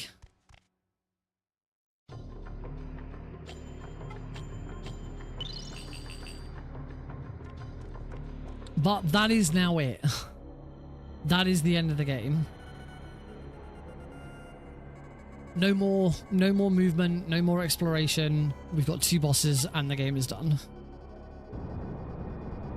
Assuming I don't die, which I shouldn't do, as long as I remember to mirror. I think I used my sleep spore in the wrong place. If I remember, you use the sleep spore the moment you move into the... Use sleep spore as soon as final Hunter's Walk finishes. I actually have it in my notes.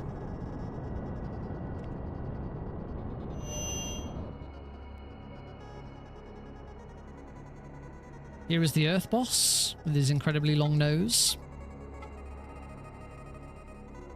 So this fight is all for Mardreg. So first, use that Mirror of Deva on Mardrag?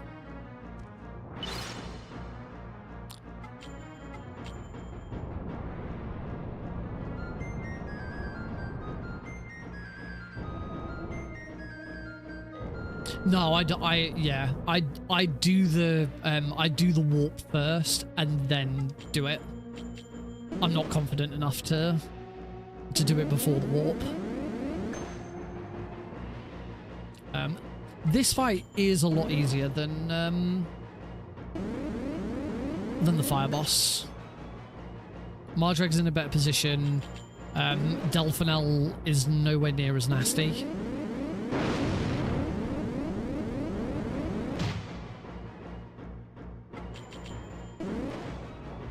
And he should give us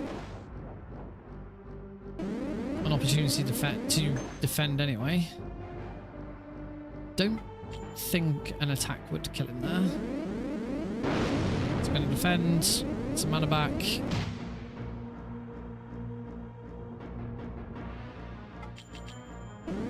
Oop.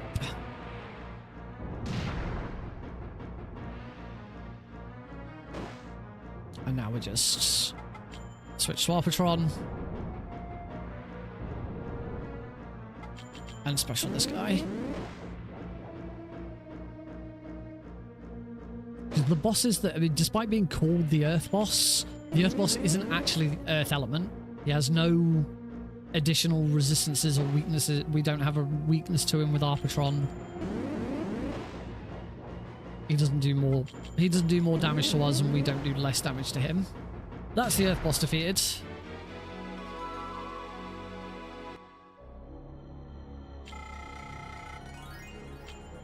Be careful here to make sure that you go into the status screen. Use those. Is that special liquor on Mardrag? There's not really much. Oh, Arpatron could do with some mana back. Right, final boss. And we're done. Regular attacks do less than half the damage of elemental attacks to boss minions. Quarter of the damage compared to elemental advantage attack. Right. So yes, in that situation, a basic attack from Mardrag would not have killed the minion. Yeah. I think I have it in my notes at any moment where you can just use. In fact, I think.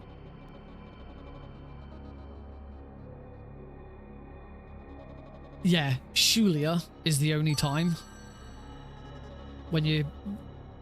That's the only time I've got in my notes to say you can finish Shulia off with an attack from Mardrag rather than a special. So we're going to summon the Dream Man, Father Dream Man, aka the Dark Chosen One, the Chosen One of Darkness. We're the Chosen One of the Light. I can't remember if it's the Chosen One of Dark or Chosen One of Darkness.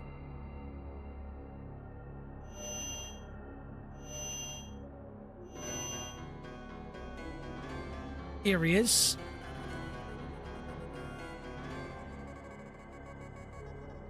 You know, I've never really noticed before that it does just look like he put a paper bag over his head. It's a paper bag with a hat on. It's not a great disguise. So Chosen One immediately summons his final monster, Kashidra. Kashidra is a very special monster because it can change its elements.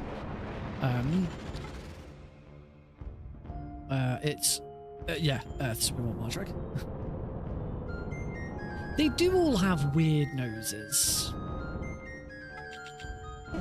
Especially the Earth Boss. Kashidra's now immediately moving on to air. Because the arena is now air, Mardrag does get a slight boost with his attacks. What we're hoping for... Oh, that was nasty. The ideal finish here, he's now going to turn to fire and then he's going to turn to water. And what we really want to be able to do is to finish him off whilst the arena's water, because then Arpatron will have... Oh, Arpatron got a crit.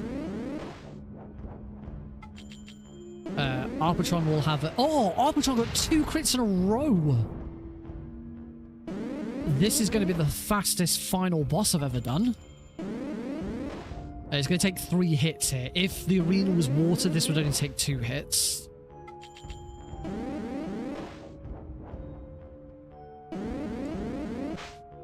Oh, and a dodge. Oh, there's a dodge from him. That's... And a crit from him. There we go. A 9-second gold split on the Chosen One. Thanks to a double crit from Arpatron. What a legend. Yeah. It's always the way, isn't it? We talk about this so often in speedruns.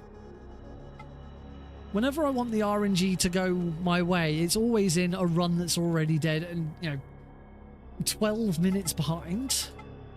It is still within the printed time for the event, so that's fine. As long as it's under estimate. Ideally, for the marathon, I'd like it to be sub-hour. I made a lot of really dumb mistakes. Yeah, because I'm first run back after a couple of weeks of time, I switched gear and really focused on Klonoa last week because of Prevent-A-Thon over the weekend. And then Thursday there was no stream because I was running Klonoa for Prevent-A-Thon on Thursday. So yeah, it has been like 2 weeks since I last practiced this run. So that was just one run. The night is still young, so I've got at least 2 more hours of streaming, which could be 2 more runs. Probably not, but we'll see how we get on.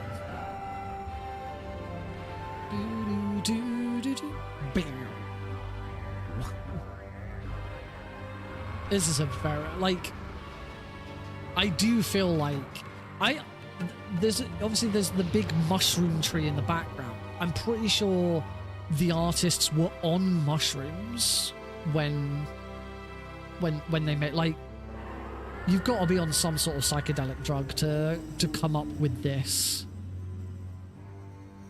Because you have to heal between Earth Boss and Kashidra, controlling the RNG is frame perfect. Ugh.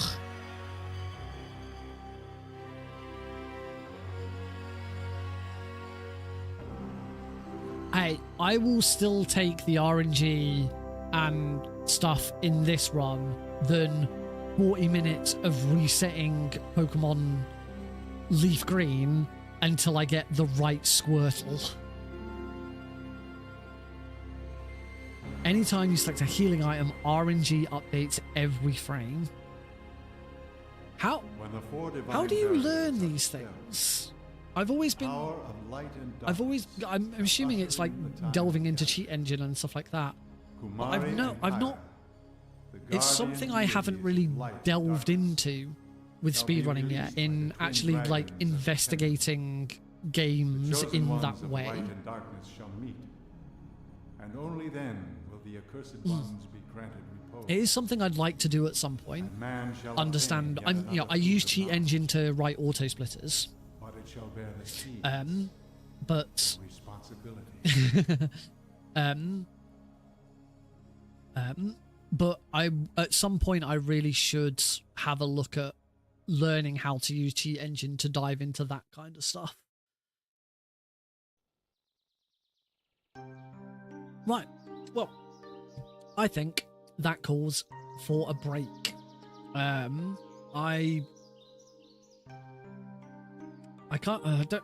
don't want to save my splits because that poacher, I missed that poacher split. That poacher split was wrong. But I also do want to save it because I've got 2 new gold splits. You know what, I will save these splits. And at some point I'll just... Oh, in fact, actually, I will save them. And then just reset the poacher skip right now. Poacher split right now. Get rid of my best segment. There we go. Done. Fixed. That was easy. I should have a look at that.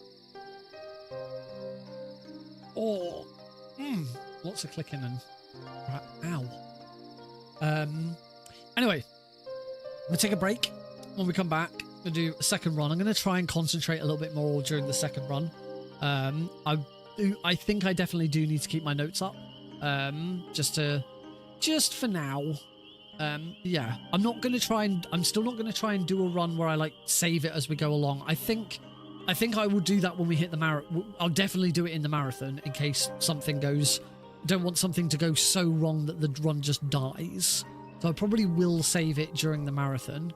But I've already got good ideas of where, like, there's a save point right before Kickenack. There's a save point right before, like, when we first enter the Nagi village. I think there's a couple of save points that would be very easy to just quickly use. So I'll keep an eye on that in the next run anyway. Yeah, we're gonna go for a break. So stick around, watch some ads, and we'll do another run shortly. And if you haven't already, I will post this again. If you haven't already checked out the Speedromizer schedule, then what are you waiting for? Go check out the Speedromizer schedule and you'll see what time I'm running on Sunday in your time zone. I'm doing 2 runs for Speedromizer. I will be doing this. I'll be doing this first, and then a few games later, I will be doing Metal Gear Solid 3 because I'm teaching Metal Gear Solid 3, but my student dropped out. So I got offered the opportunity to just do Metal Gear Solid 3 on my own. So that's what I'm doing. So yeah, I'll see you all in a few minutes.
Alrighty, welcome back, folks. I hope you're ready for some more speed runs from Nick RP Green here on the Nick RP stream. Because we're doing Jade Cocoon, and that's the end of that nonsense.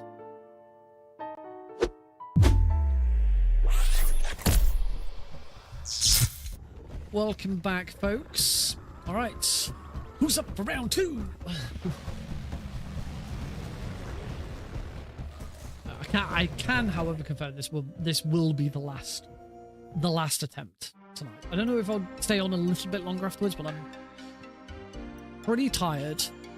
But also I'm in the office again tomorrow. Normally I'm in the office Tuesday, Thursday, so I don't need to be up as early on a Wednesday, but I'm in the office tomorrow instead, so I probably will finish the stream a little earlier than usual tonight, just to be on the safe side.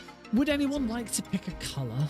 The first colour that gets shouted out in chat is the colour I will go with for the run. Keep that on, turn that off, subtitles on, turn that off, turn that off. Anybody at all like to pick a colour?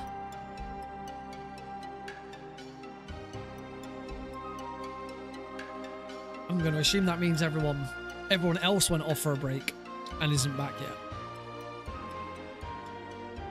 Oh, I have a notification on. I have a notification on Twitch that I have completed Path to Affiliate 7 days ago, which is a little inaccurate. It was actually 7 years ago. Why Twitch is telling me again now that I've completed Path to Affiliate, I do not know.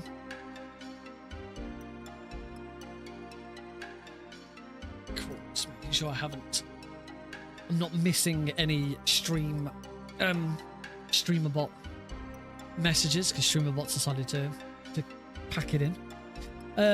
Let's go. You know what? We're gonna go green, because I'm Nick RP Green. I want green. That's what we're going to go with. We're going to get started in 3, 2, 1, start. Start! Thank you, Snake.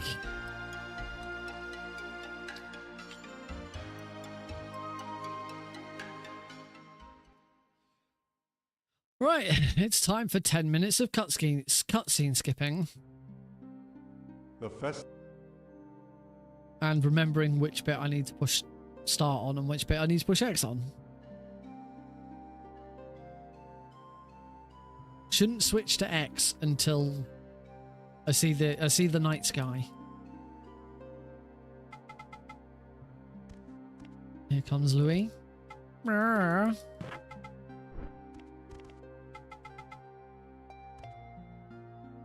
Goodbye.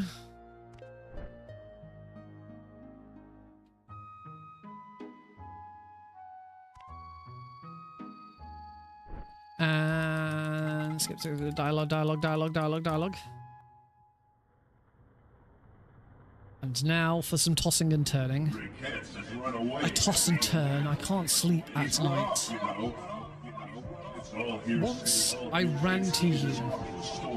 Now I run from you. Tainted love. I can't remember the rest of the words. Except the bit obviously that goes dun dun. Run away, run away, run away. Your father was a coward. Your father was a swine.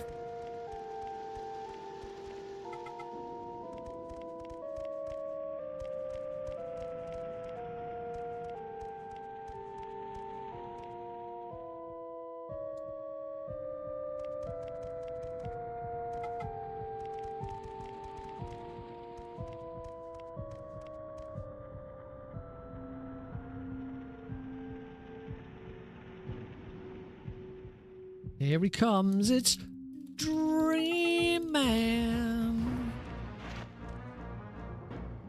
It's no use. Attack the Dream Man. Do do do do do do do do do. Front flare. Oh, I love that Minion does this. Really stupid front flip. Eh.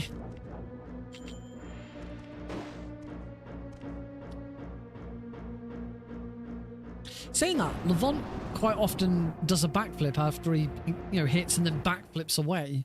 Seems unnecessary. Oh, I forgot to split.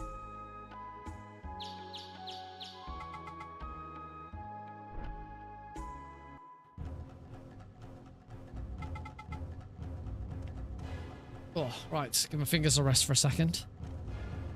Only for a moment.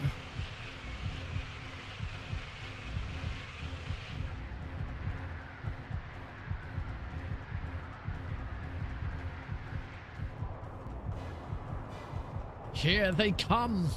The swarm. It's a big whirling, swirling swarm of wee beasties.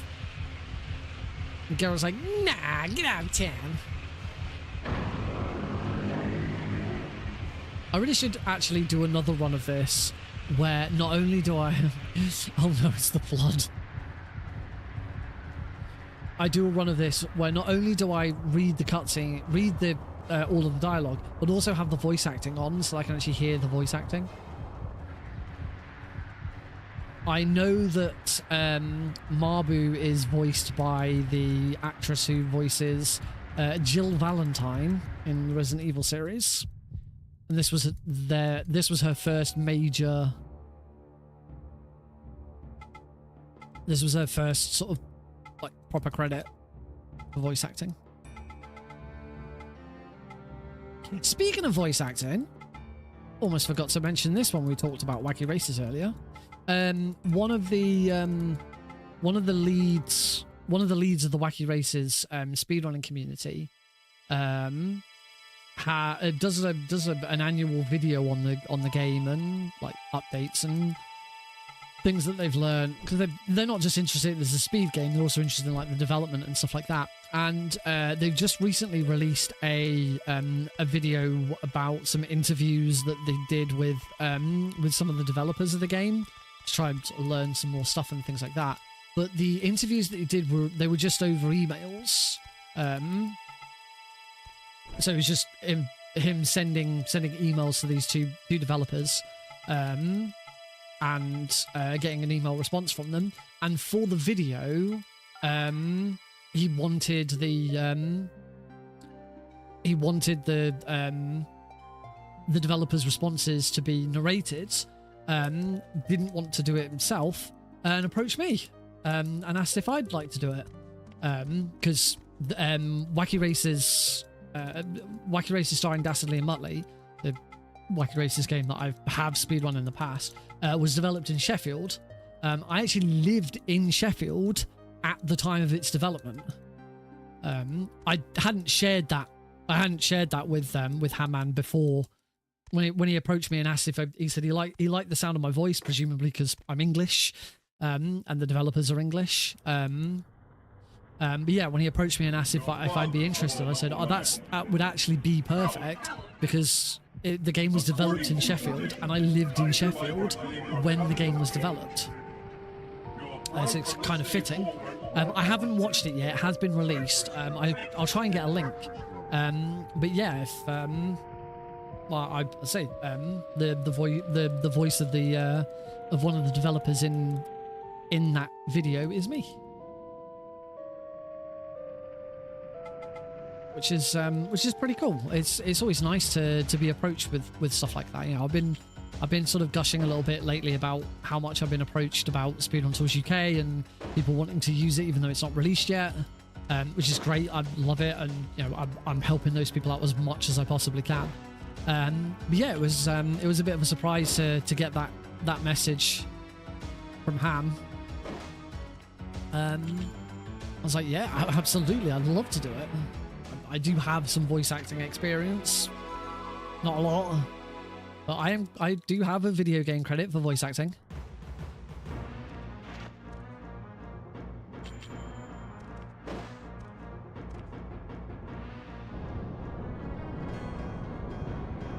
I'm gonna put more welcome back. It is pretty cool. So I'm always whenever it comes to stuff like that, I'm always really flattered to be approached directly. Like there's been a few, certainly like this year in the last year, I would say there's been a couple of marathons that I've specifically helped out with, not because volunteer submissions were open, or oh, I forgot to split for Dreamfight 2 as well.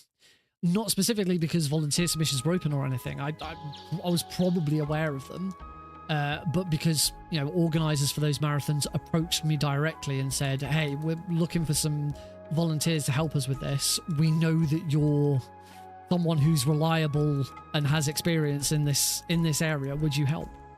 And if you right, so remembering what Xenolith said earlier, I should be able to just hit R2 twice and I get to Watchtower. Beautiful. Oh, that's way quicker. Yeah, I am always extremely flattered when people come to me directly with stuff like that.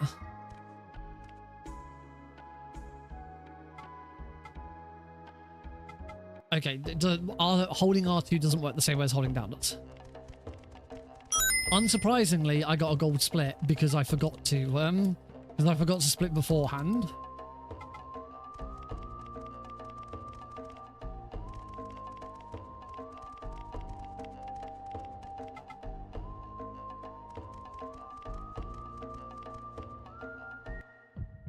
All right, let's start playing the game. And by playing the game, I mean do another set of dialogue.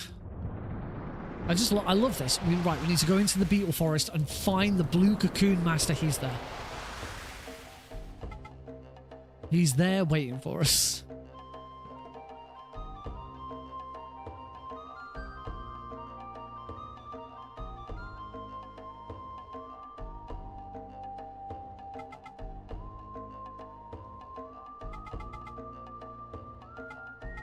That's better. Learn how to capture. Let's go attack once. Now you gotta be careful with mashing there, because if you try and attack Harpatron for a second time, then the blue cocoon master will get annoyed with you. And he'll be like, "Well, you're not listening to my instructions. You're never going to become a cocoon master like that." And then he just like bugs out. It's like the training ends there and then. All right, let's see if I can get past this first minion again. We're gonna do a transition first.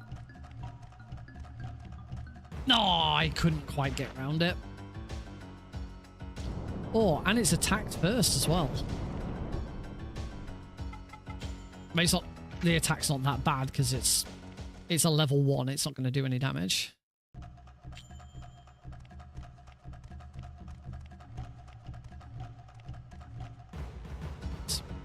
And it's good to now know that this one is RNG.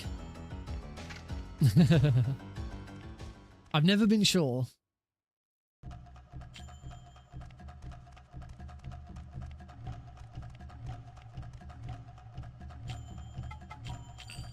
Oh, there we go. Ugh.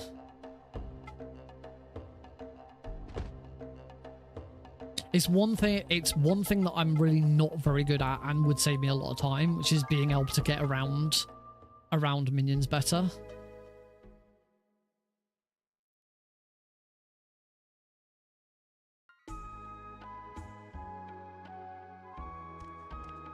Ugh, yeah, this is why I've been very very harsh on myself to do no reset runs today, because in the past I have, whoops, oh, just messing everything up there. Shop, so buy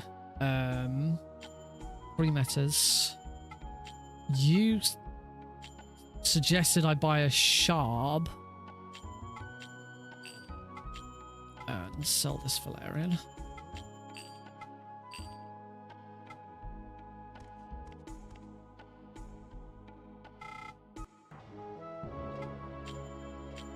Keep forgetting to push square. Yeah, buy a Sharb so I've got it spare in case Poacher goes badly. Was the advice she said. So we'll start. I need to add that to my notes. Right, let's go capture Mardrag.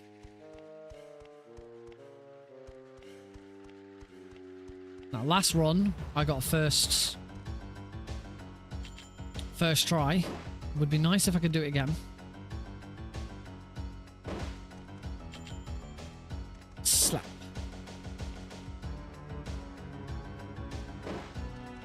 Slap.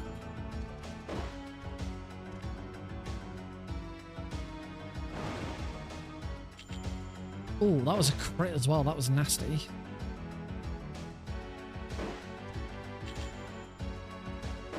I should heal.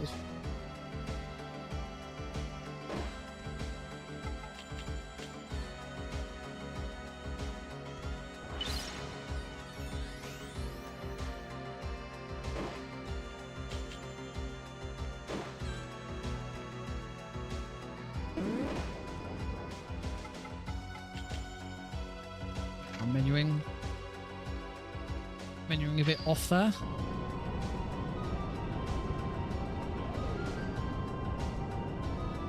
It's wriggling, which means this probably isn't gonna. This is probably gonna fail, and it has. I do wonder if I'm. Oh. I was thinking I might be dead if it's a special, if it's a horn attack.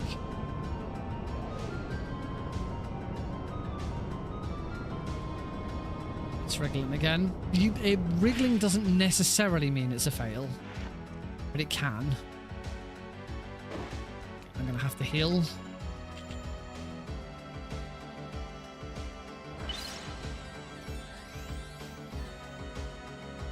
Unfortunately, this is the first big major RNG moment.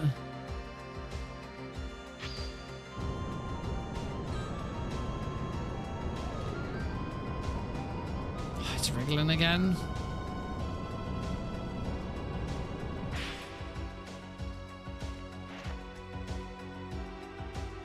I might have to attack it.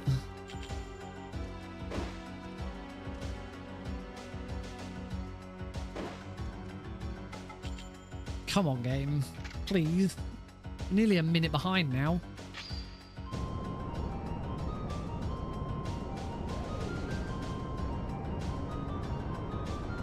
Looks good. Yay, finally.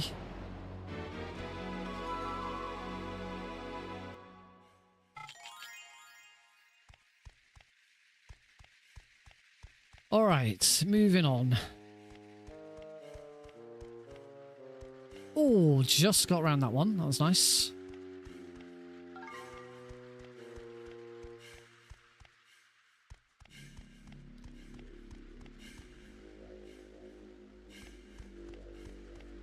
Take a left. Take a right. We're going to get some Agni Seals.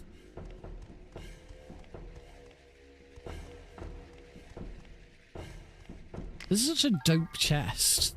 Like, the worth that you get from opening that chest is... Oh! I started turning, but it wasn't quite enough. Oh, please don't kill me now. Oh, I'm bloody dead. Oh.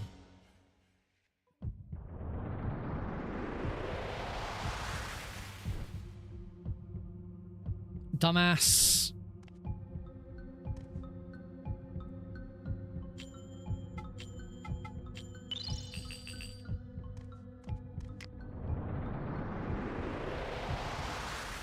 Alright. We lose time. It's not huge, but it's still not good.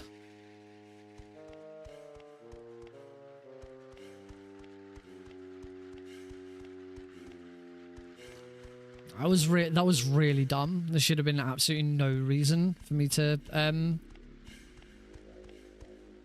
to get into that fight. Just me. I started turning, but I like tried to tap and turn, and that just wasn't enough.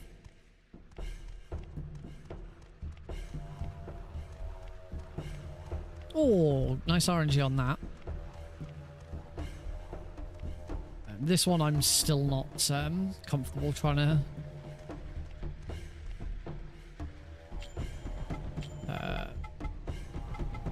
put silver crown. I don't need to. Probably should heal so that I don't have to heal in the middle of the fight. Well, I will have to heal in the middle of the fight, but I'll get down a lot. You need to be at full health. Is my point. One thing I haven't tried yet is running. It's like running into that and trying to grab it. Don't really trust myself. Right, kick and hack.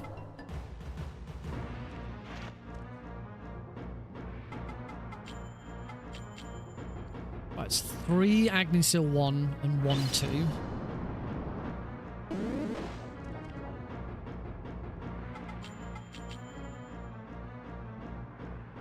It's 2.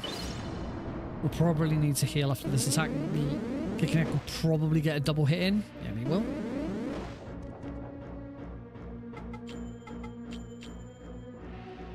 Meta.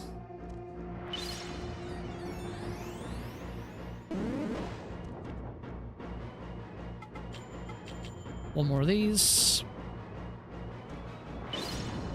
And a 2 to finish him. Oh, that was nasty. That crit. Alright, that's kick and act defeated. We're 2 minutes behind, but it's fine.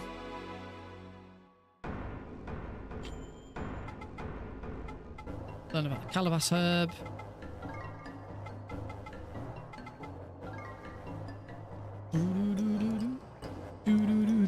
I like Kick and Act's music. It's really good.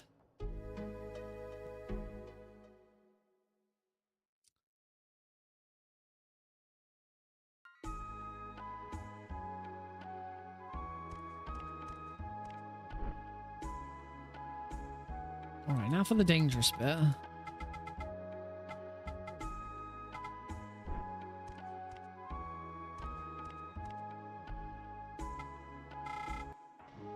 I may want to heal. Yeah, oh, I definitely will be saving at Kick and Act in the during the marathon. And now my favourite forest, because music.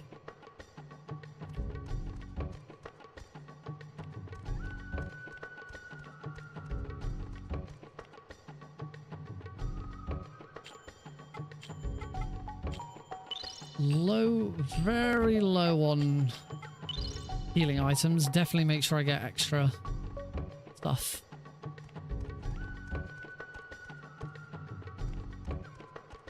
Oh, nice. Got round that worm.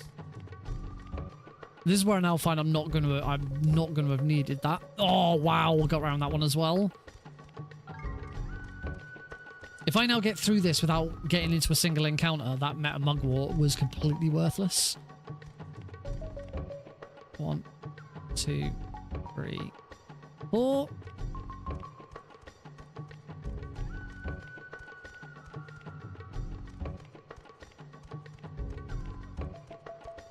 Oh, wow. Yep. Completely wasted that meta mugwort. But if I'd not used it, I'd have got into a fight and died straight away. So I just got to make sure I definitely get both spare skeleton keys just to be on the safe side. That's probably the fastest I've ever gotten through Spider Forest. I'm mashing. There's no need to mash until the little forest dude turns up.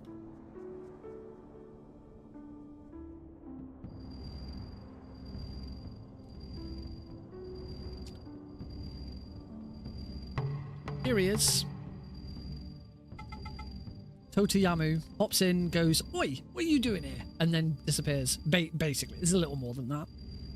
That's basically the gist. It's basically, no, humans shouldn't be here. Go away. Everything you touch dies. is his argument. Now, Marbu, we're not done yet. What now? Go purify. Right, I'm gonna make sure I get this bloody menu correct this time so I don't screw it up. Because I made a right meal of it last run.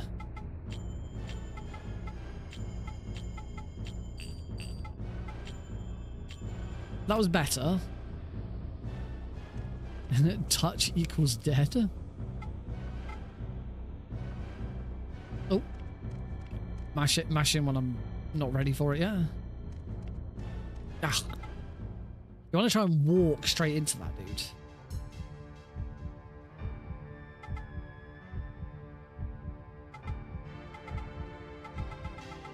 I also love this cutscene because, again, if you've got time, if you're not in a speedrun and you're not mashing through it, the cutscene goes as follows: the advisor of the village is like, "I accuse you. I've kidnapped you, and I'm going to sacrifice you because I'm accusing you of being the reincarnation of this goddess."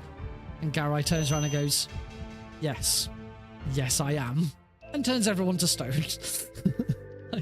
like, you know, he might have been a bit of a douche, but his issue wasn't unfounded. He was right.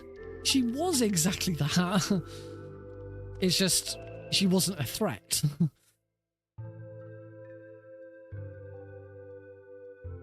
She was genuinely trying to protect the village.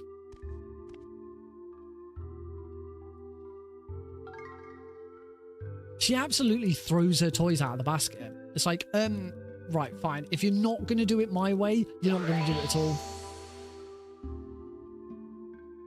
You either let Levant become a cocoon master, or you can all stay stone forever.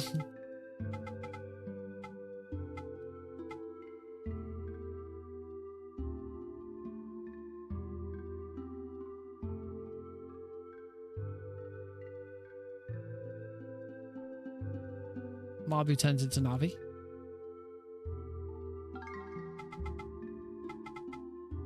To the Moth Forest.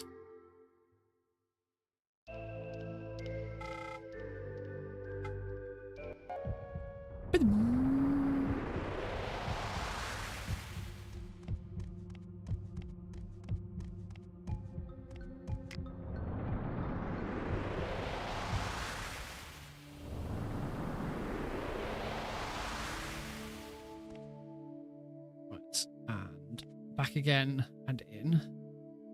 I haven't messed up any of my transitions so far.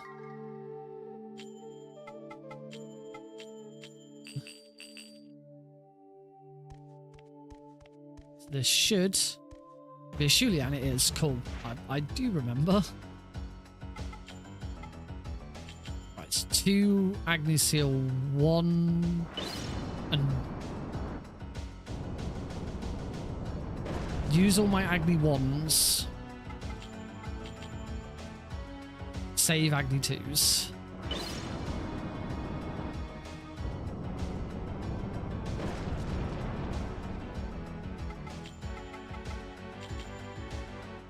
So I got 1 more Agni 2 at the end.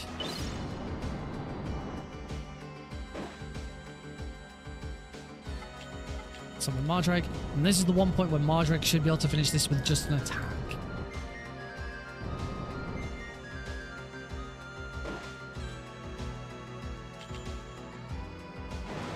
Oh, crit. Nice.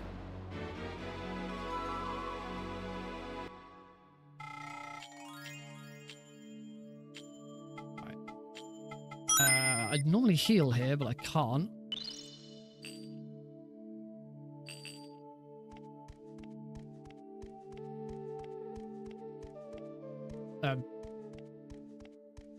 The heck? Game?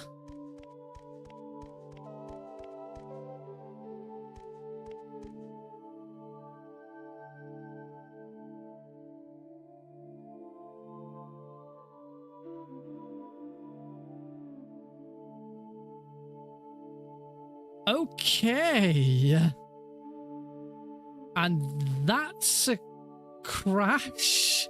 I literally can't do anything. I have a feeling, because of the way I moved into...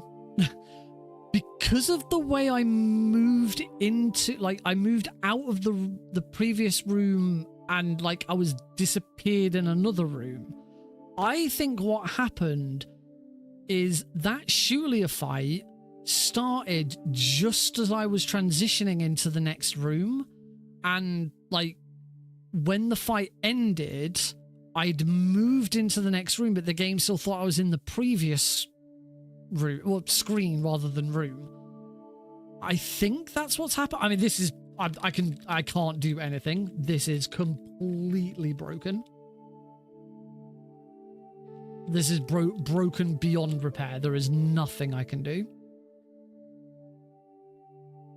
Well, I guess that's the end of that, right? At least I got a couple of the beetle key split gold split isn't really a gold split because that was because I'd forgotten to split other stuff. The Shulia split was genuinely a gold split though. That was a nice split. The same thing by putting the key into the slot in Moth Forest at the same frame you hit the screen transition, it'll play the cutscene repeatedly and crash. Yeah, there seems to be a lot of these kind of weird things. This is the first time I've definitely, I've had it crap. I tried putting this on my Vita, and there's some really notorious crashes on that. Welcome back, Cosmic. I broke it. Well and truly broke it. So I guess the question now is, what do we do? I do have enough time to run this back and start over. On the other hand, I could just load a save. It would be good. On the other hand, I could just load... I've got loads of backup saves. I could just load a save. What the hell are you doing? I wish I knew. We could just load a backup save, and go for it and just practice the rest of the game. Just probably... Or we could do something else entirely. I am running Metal Gear Solid 3 as well this weekend, but I kind of want to... I don't need as much practice on that. Should propose crash the game percentage. Oh, that's just me turning the emulator full screen.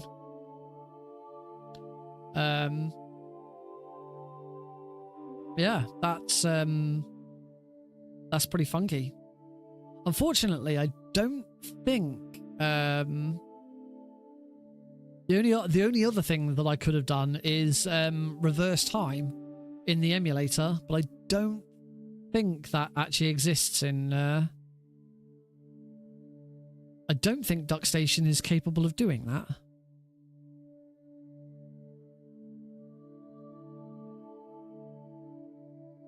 I know a lot of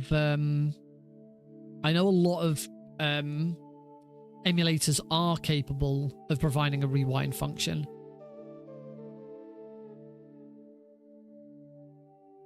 But I don't think that's something that DuckStation can do.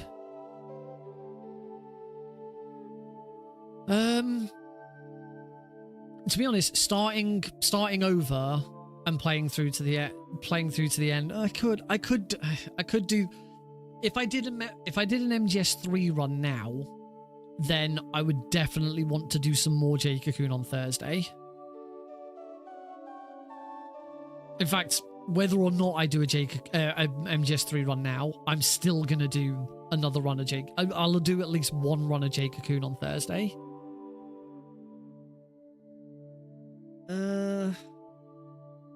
It's only that I do want to finish the stream a little earlier than usual, just because a long day in the office tomorrow. Or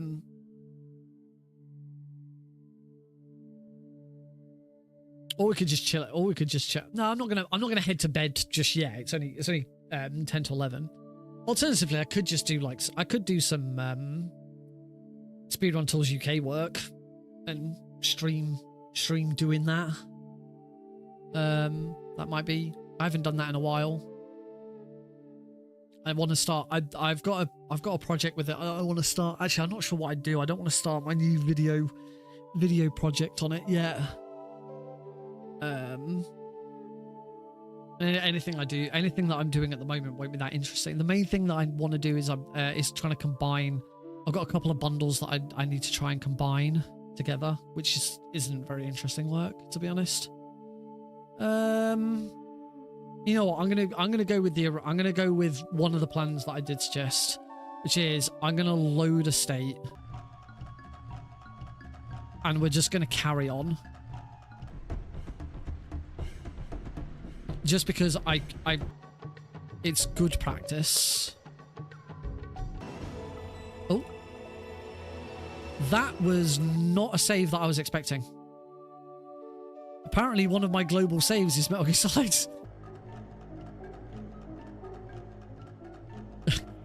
That was kind of funny, wasn't it? Just oh look, Jade Cocoon. Oh look, there's Metal Gear Solid. And I didn't realize that. You Metal Gear Solid 3. So I will do a run or two of MGS3 very easy, because that's the other run I'm doing for Speedromizer. But then we'll probably finish with one more run of Jade Cocoon, because obviously I'm much better at Metal Gear Solid 3 than I am Jade Cocoon. I don't need as much practice on Jade Cocoon. Trying to figure out which bloody I must have a save state that's suitable.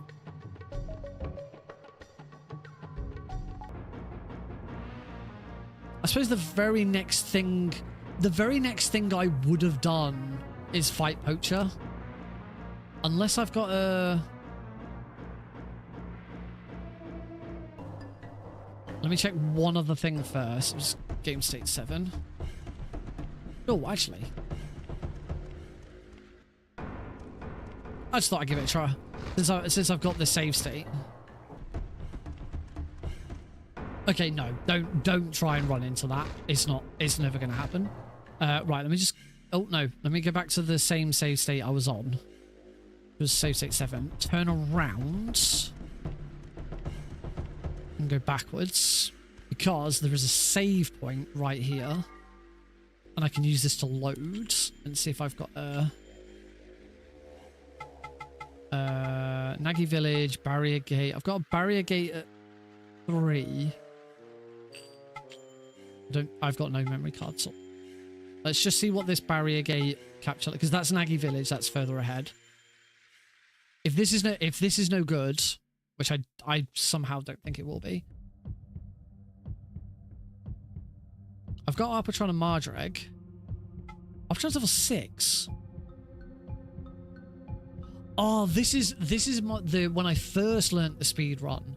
Which the old route used to be that after capturing Mardreg, you go back and get Arpatron and Mardreg and you use those to fight Kickanek. Besides Unmetal, I don't know what that is. I should do an Unmetal run again at some point. It's been a while. Right. None of the saves that I have are actually on the memory card. Yeah, because the very first run we did, we put your name in. Right, but that means that the state that I had where I've started the Poacher fight is the closest to where we were at. Right, so let's fight Poacher. So summon. See again. Oh no, Arpatron's level 6. Yeah, this is weird.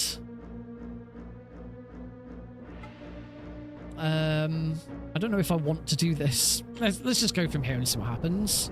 It won't make much difference.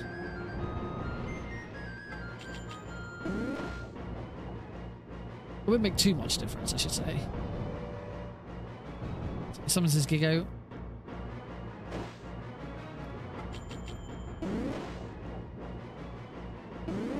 So Mardrake being level 10 is correct, I believe. I don't think there's any issue there. Here I'm going to defend once just to get some mana back. Yeah, this feels right. It's only the Arbitron's like further leveled ahead. The only thing I don't know is what items I've got. So we'll just play it by ear, see what happens. Or crit.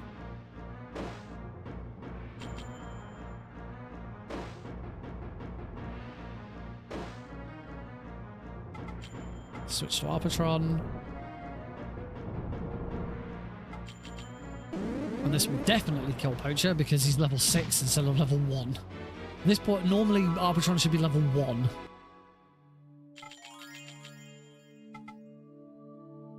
Runs away. Use Hunter's Earring.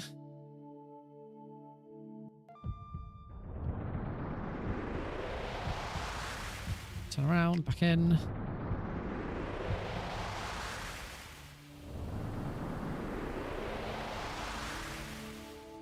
Alright, so we're now back where we crashed. That was a very weird crash.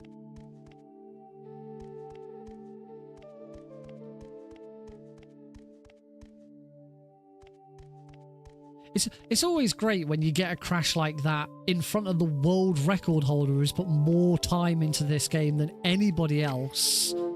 And their immediate response is, well, I've never seen that one before. Let's go get that key just to be on the safe side.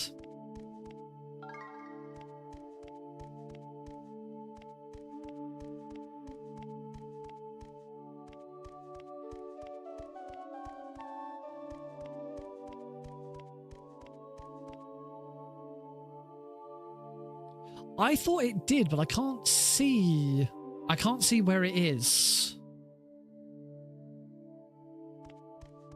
I'm going to investigate that, because if we're in the middle of a run during the marathon only, if I'm in the middle of a run and a crash happens, I would rewind Duck Station to try and avoid it.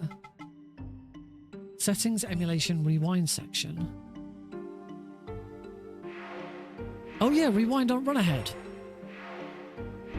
10 seconds, rewind buffer 10 frames, run ahead. Simulates the sim ahead of time and rolls back replays to reduce input lag.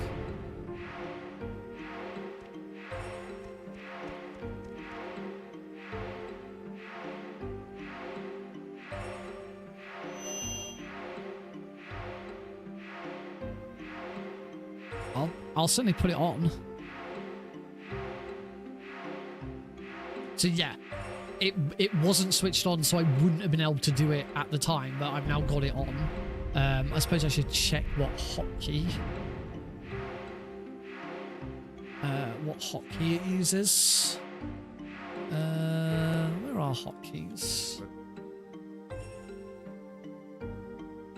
Settings, hotkeys. Rewind. I do not have a rewind button. Oh, whoops. I then set it and accidentally pushed it. I'm gonna go control backspace. Don't want it to be something. No, not at all. You are never late. Never ever late. You are here exactly when you can be here or you want to be here. How you doing, Rorschach?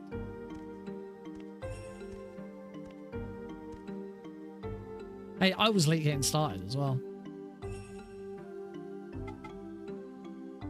I just had a crash. A crash that the world record holder's never seen before. Yeah, the display was completely balked. Moved into a room and couldn't exit the room out the other end. Went back out of the room and I was invisible. And then when I tried to move into the room again, the whole thing just went like crazy color screen. Couldn't do anything. I believe it was because I got into an encounter as I transitioned between screens. And so when the encounter finished, the game put me in the next screen, but the game thought I was still in the previous screen. And that, like, completely threw it. So I've reloaded a save state and we're just going from there because I couldn't be bothered to start over or do something different.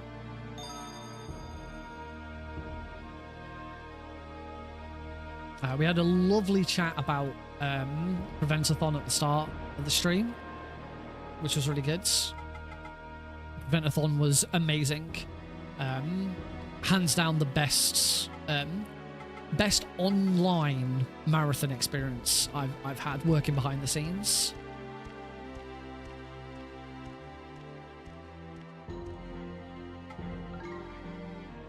It's unfair to compare it with GDQ because GDQ is obviously very different.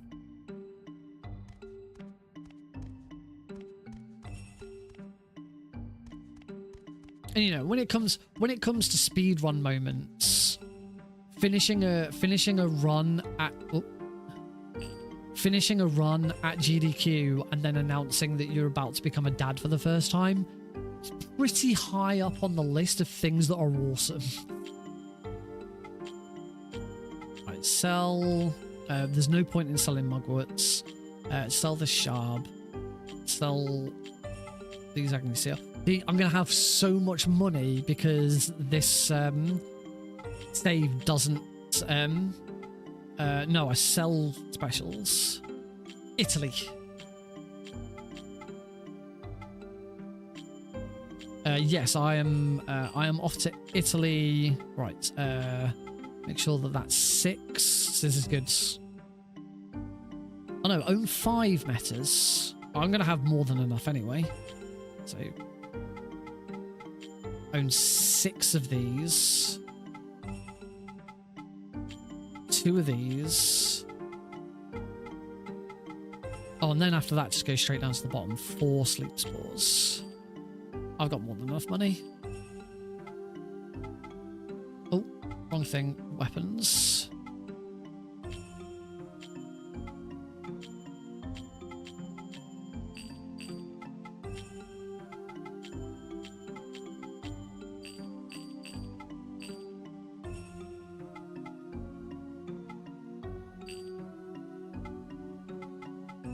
Oh, okay. I'm hoping with the way I do it now, I won't ever be short on cash. But it's still useful to know. Right. This is still gonna even though we're not actually speedrunning and there's no timer or anything, this is still gonna be good practice because I made a real mess of this last run. So yeah, I made the right decision to do it this way. I'm gonna try and concentrate a little bit more. Oh yeah, you always want to use regular mugworts in between fights. Right, so we want to use a sleep spore. Right, that is not purple, so I don't want to fight it. If these dragons were purple, I'd want to fight one. There should be a red minion that I can fight later on.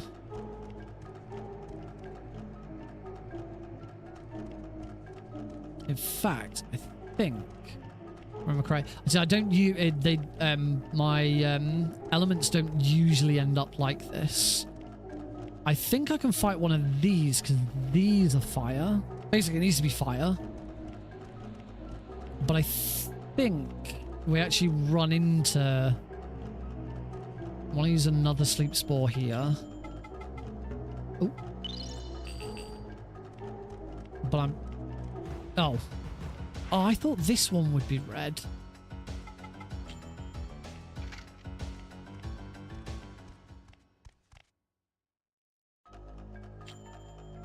I'm pretty sure there's still something else red to come yet.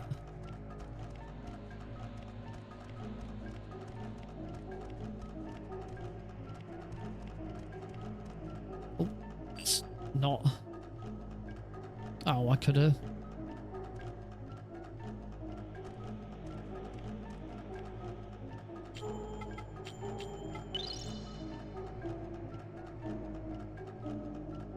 There we go. That's what I was...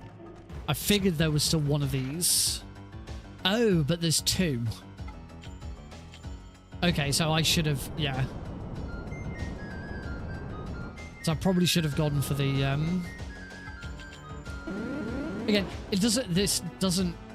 It doesn't really matter because... Because when I do this in an actual run, obviously this is a really old save file where everything's a bit wonky. When I do this in an actual run, it's never that way round. It's always a purple dragon at the start.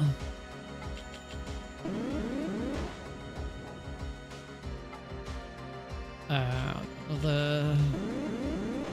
Not sure what to do here. I suppose I could just switch to Mardrag and finish this. Also, I've received a Discord message from one of the Speedromizer organisers.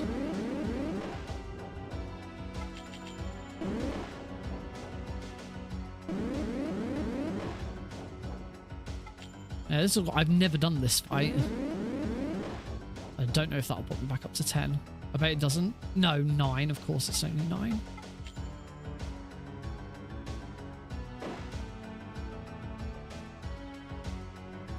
In future, I'll never leave it this late.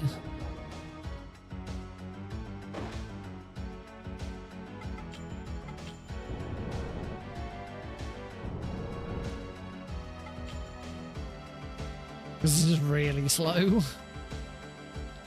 That'll put me up to 5. That's a couple of defense.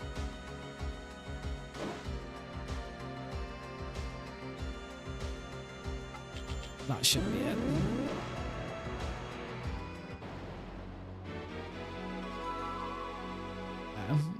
Only problem is I'm now probably going to need to use loads of... Yeah, I'm now going to need to use...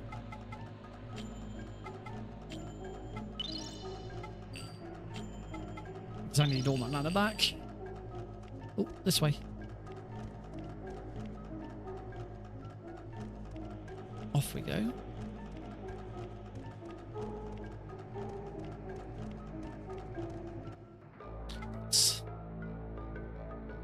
I might be a little behind on items, I'm not sure, but... Oh, no, Zenith Seller should be good.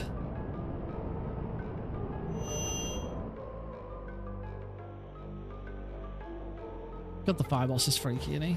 You don't get to see his avatar on when chatting much. But his avatar's even creepier.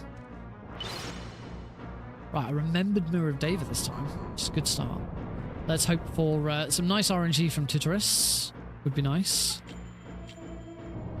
Out you come, Arbitron. He should be level 12 if I got all of this correct. He's level 13, he's actually a level ahead because of the double fight there.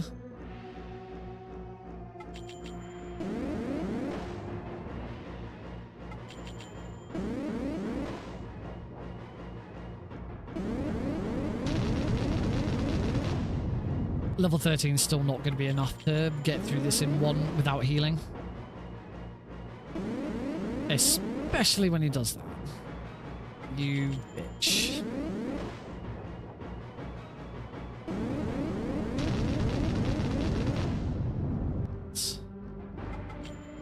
Switch to Deagle. Switch to Sergeant Deagle.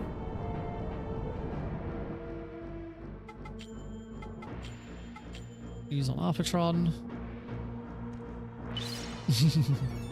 I agree.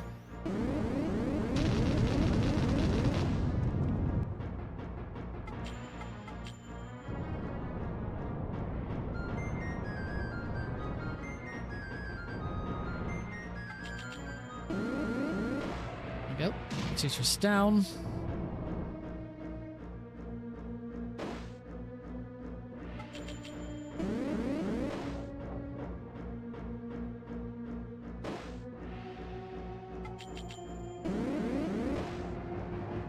And then all we want to do here is just switch to Mardrag so Mardrag gets the credit for this kill.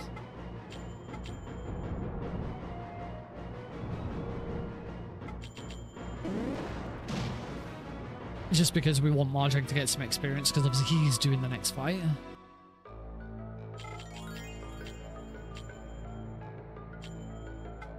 Actually, I shouldn't try and heal.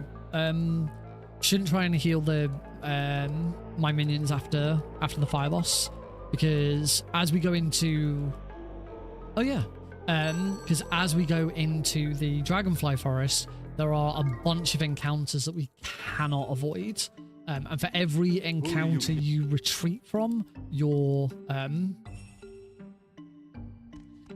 minions heal both health and mana slightly. And yes, the Tendai is a very nice backup.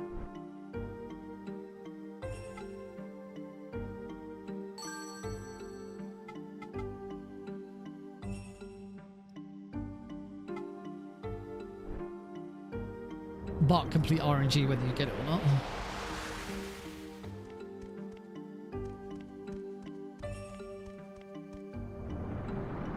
Right, into Dragonfly. This is where I could do with concentrating, because this is an area that I quite regularly mess up.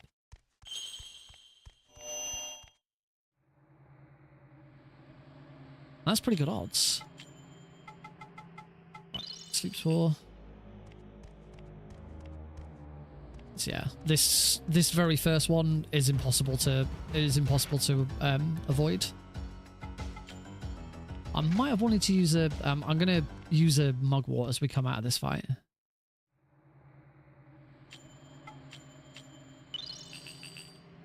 This second one you do 100% avoid. There's going to be a third one here which you can't. Oh, I don't think you can avoid that one, but it kind of looked like I might have been able to.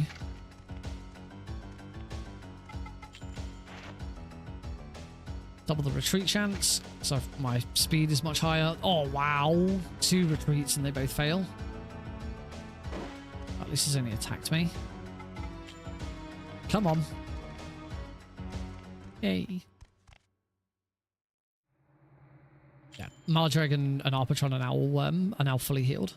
Ooh. Again, I'm not used to this configuration of elements. Oh.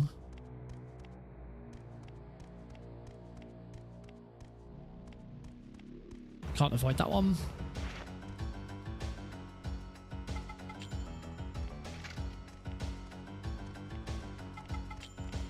Yeah. Come on, Deagle. Yay.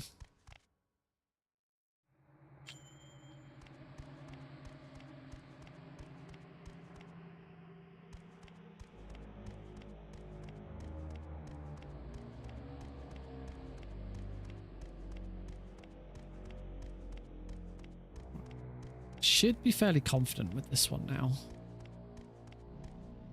Oh.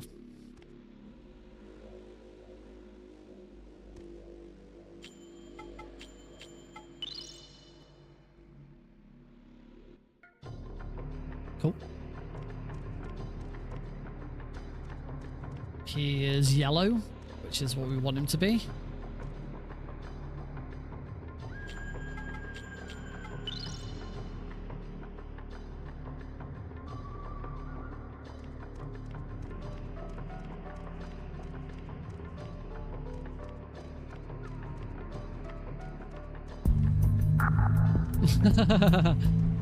Whoa.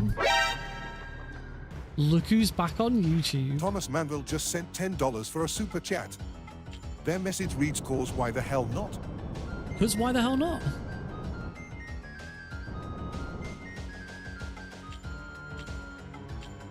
And because Ryden's wig is not here to see you return to YouTube. Thank you very much for the $10, dude. It was very kind of you.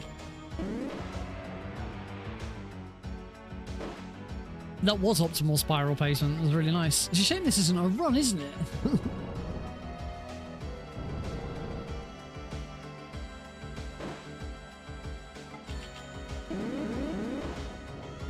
I said spiral. I'm pretty sure it's... No, it would be spiral, not spiral.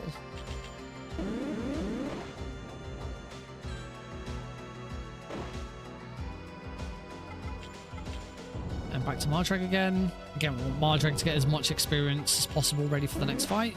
Oh, that's a... Oh, and that's a bad miss. Oh. That wasn't even a hit.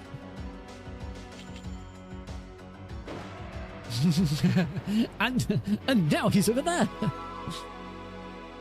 Right, I need to have a look at... Right, Mardrag absolutely needs a heal here.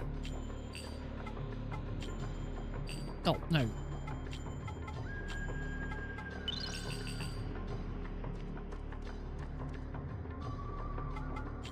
And I have actually forgotten to use my last sleep spore.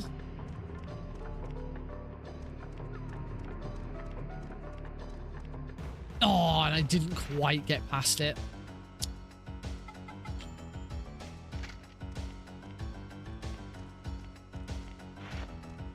Yeah.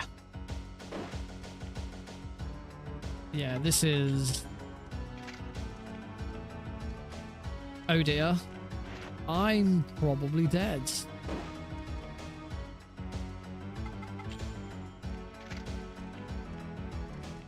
Oh, thank Christ for that. Right, I do now definitely need to heal.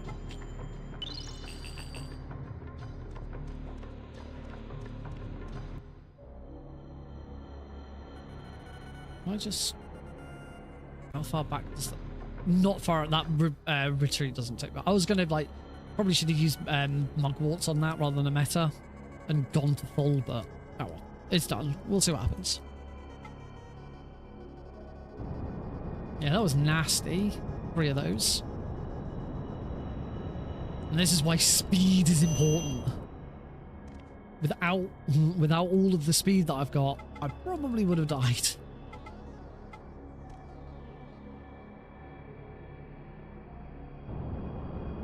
Oh yeah, Levant never...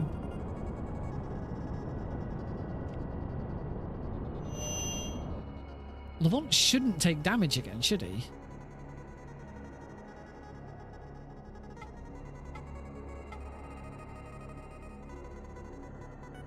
Wow, 1 meta during kicking act. That's crazy. As in... Mardrag.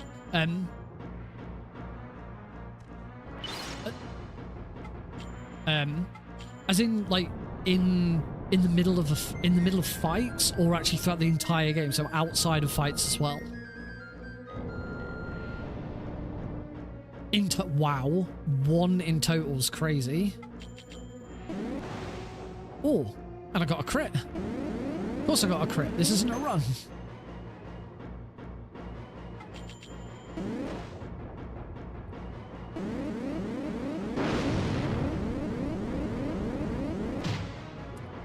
That attack is okay, but it's a lot slower than the other ones. He's now going to do his stomp attack, so we're going to defend. Because the stomp attack does a heck of a lot of damage. Unfortunately, there was a good chance I was going to get a double there, but we'll do the double defend. That gives me more mana for later.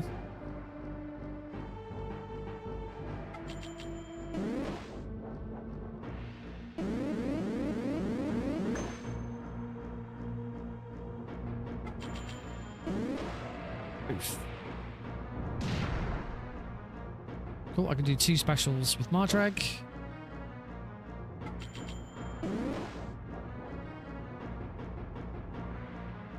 In fact, no I can't, because otherwise Mardrag will die. We need to switch to Arbitron now.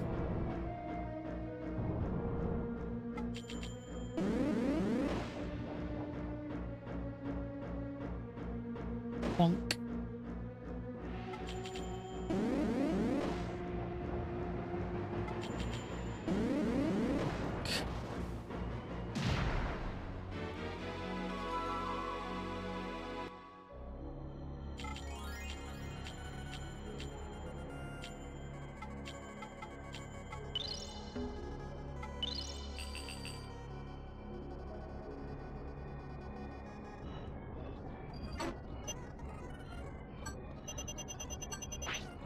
I cannot be arsed. Cannot be arsed waiting for all of that. Let's just get this over with. It's not a run. I don't care. Right. Here comes the final boss. Kushidra.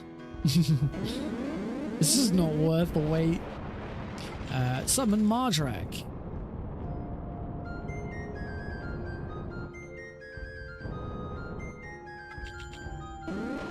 I'm getting more confident with like button presses and what I'm doing. There's a lot of RNG with Kushidra, like how quickly he, like sometimes he'll do an attack and then instantly switch elements. Sometimes he'll instantly switch in elements and then instantly do an attack.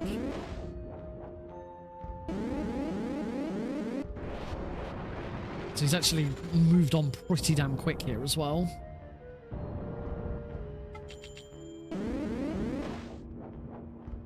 The worst thing Kushidra can do is get to his water state and heal. One of his water attacks is a heal. But ideally, we want to kill him now. Now he's healing. Bitch. That's the worst RNG. And he's got his massive laser, which hits like a truck. The thing is, I haven't got any healing items. I used everything to finish the... I should be okay. 40-second time loss.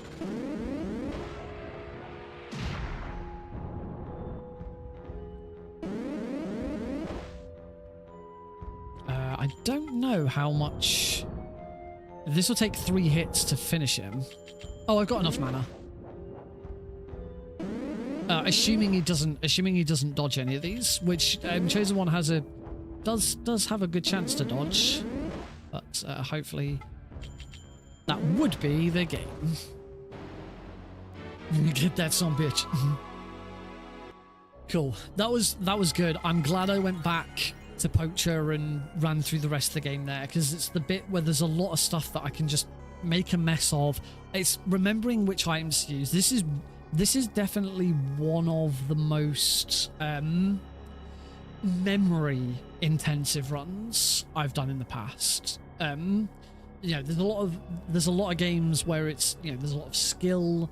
There's a lot of games where there's a lot of luck. This has quite a bit of luck in it, but this is definitely a one that requires you to remember a lot of stuff.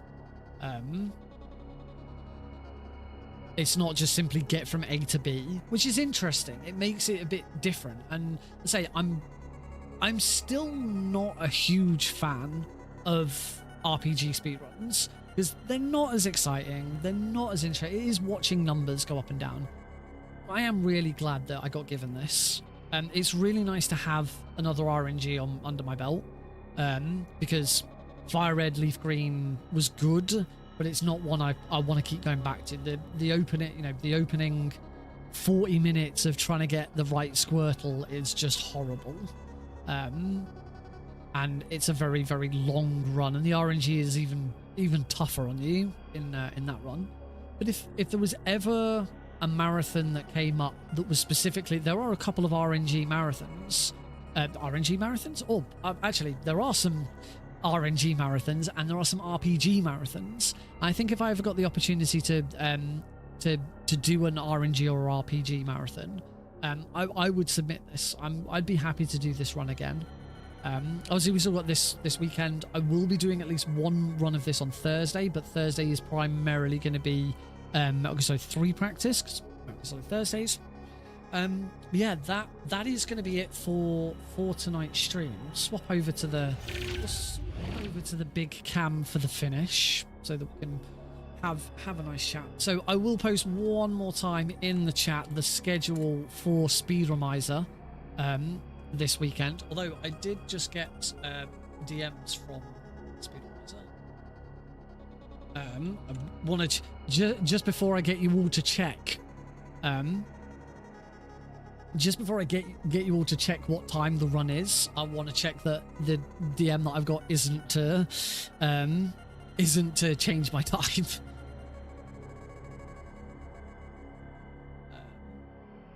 And there's also been a ping on Speedromizer. Oh, the gaming 100 is 12 characters. I did put the game on. Oh yeah. There will be a donation incentive there will be a donation incentive to pick my character's name, because it's Tiltify that is the donation platform. There's no way of doing custom names. You can't bid and put in your own custom names. There will be a set of preset names. I basically I got told this yesterday. The schedule was updated 37 minutes ago. I wonder if that's what my Oh no, DJ Fatso's asking me about incentives for MGS3. Well, I've got one. Oh my god. Is it froggy time? Only thing with doing frogs or upgrading to European Extreme would be that it adds on a lot of time. And they're probably not after stuff that's going to add on a bunch of time.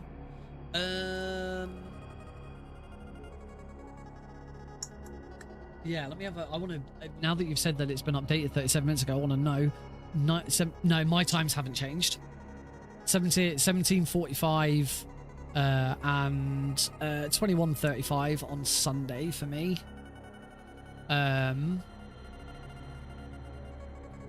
So yeah, when I found out that I needed to have some set names already, I didn't want to come up with any because I'm shit at coming up with ideas for that.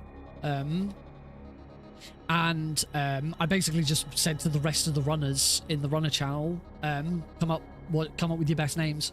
Max 100, max 10 characters, let me know.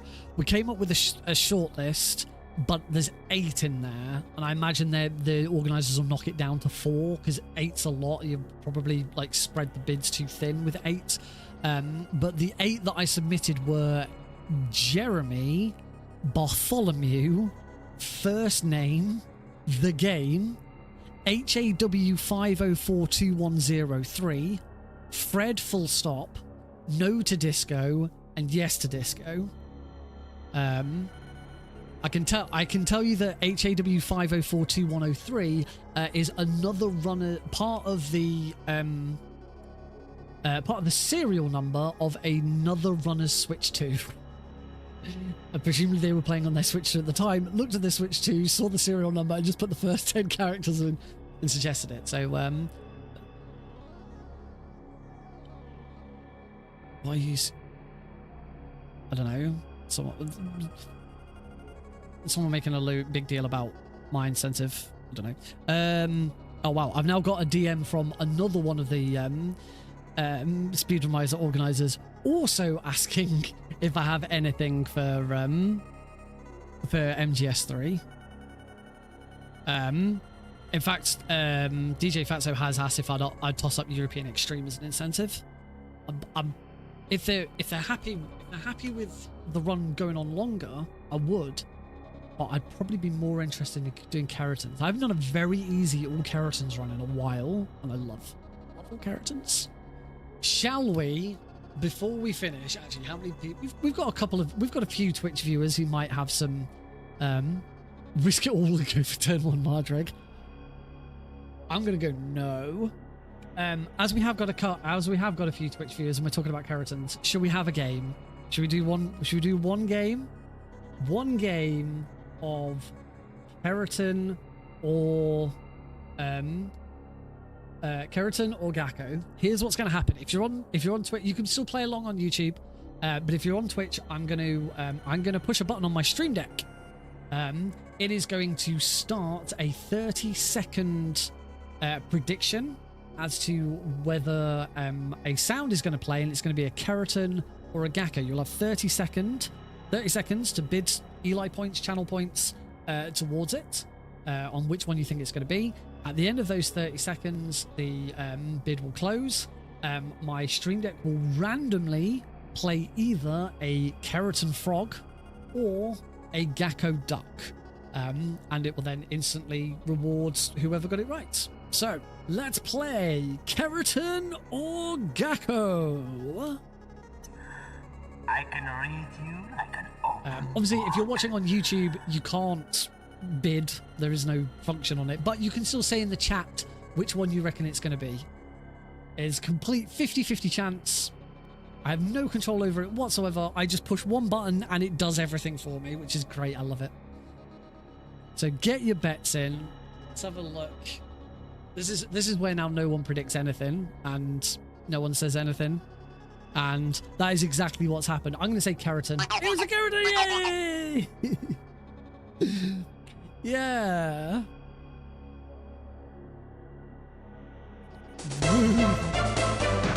Yeah.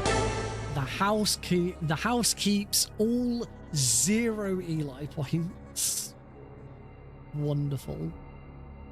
Let's. I think there's only one sound effect that really sums up how I can feel about this right now.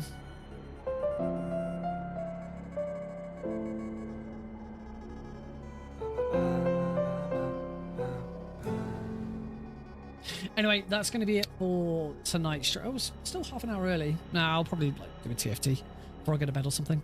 Yeah, we're going to leave it there. I'm not going to start anything else up or stuff now. Yeah, we're gonna leave it there. I've obviously got questions to answer for Speedromizer, so I should probably get onto that as well. So have a fantastic couple of days. I will be back on Thursday with some Metal Gear Solid 3. Depending on the outcome of the conversations I'm about to have, will determine what categories I'm going to practice on Thursday. But I will at least do one more Jade Cocoon run on Thursday because I want to make sure that I'm good. I should probably try and do some over the weekend as well. But thank you to everyone who supported the channel today. Tom, thank you very much for your $10 super chat. Cell, I'm pretty sure isn't here now, but Cell did donate 100 bits earlier on, and of course Deagle gave out 5 more gift subs. So my subscriber count is still nicely in double figures at the moment. It hasn't dipped below double figures in a very long time, which I'm very appreciative of. Because yeah, I'm Heidi and I are struggling a bit at the moment, so every little helps. Thank you all very much for joining in. I will see you on Thursday for more. Have a great evening, a great tomorrow, and yeah, I just needed to stall until I got to the end stream button.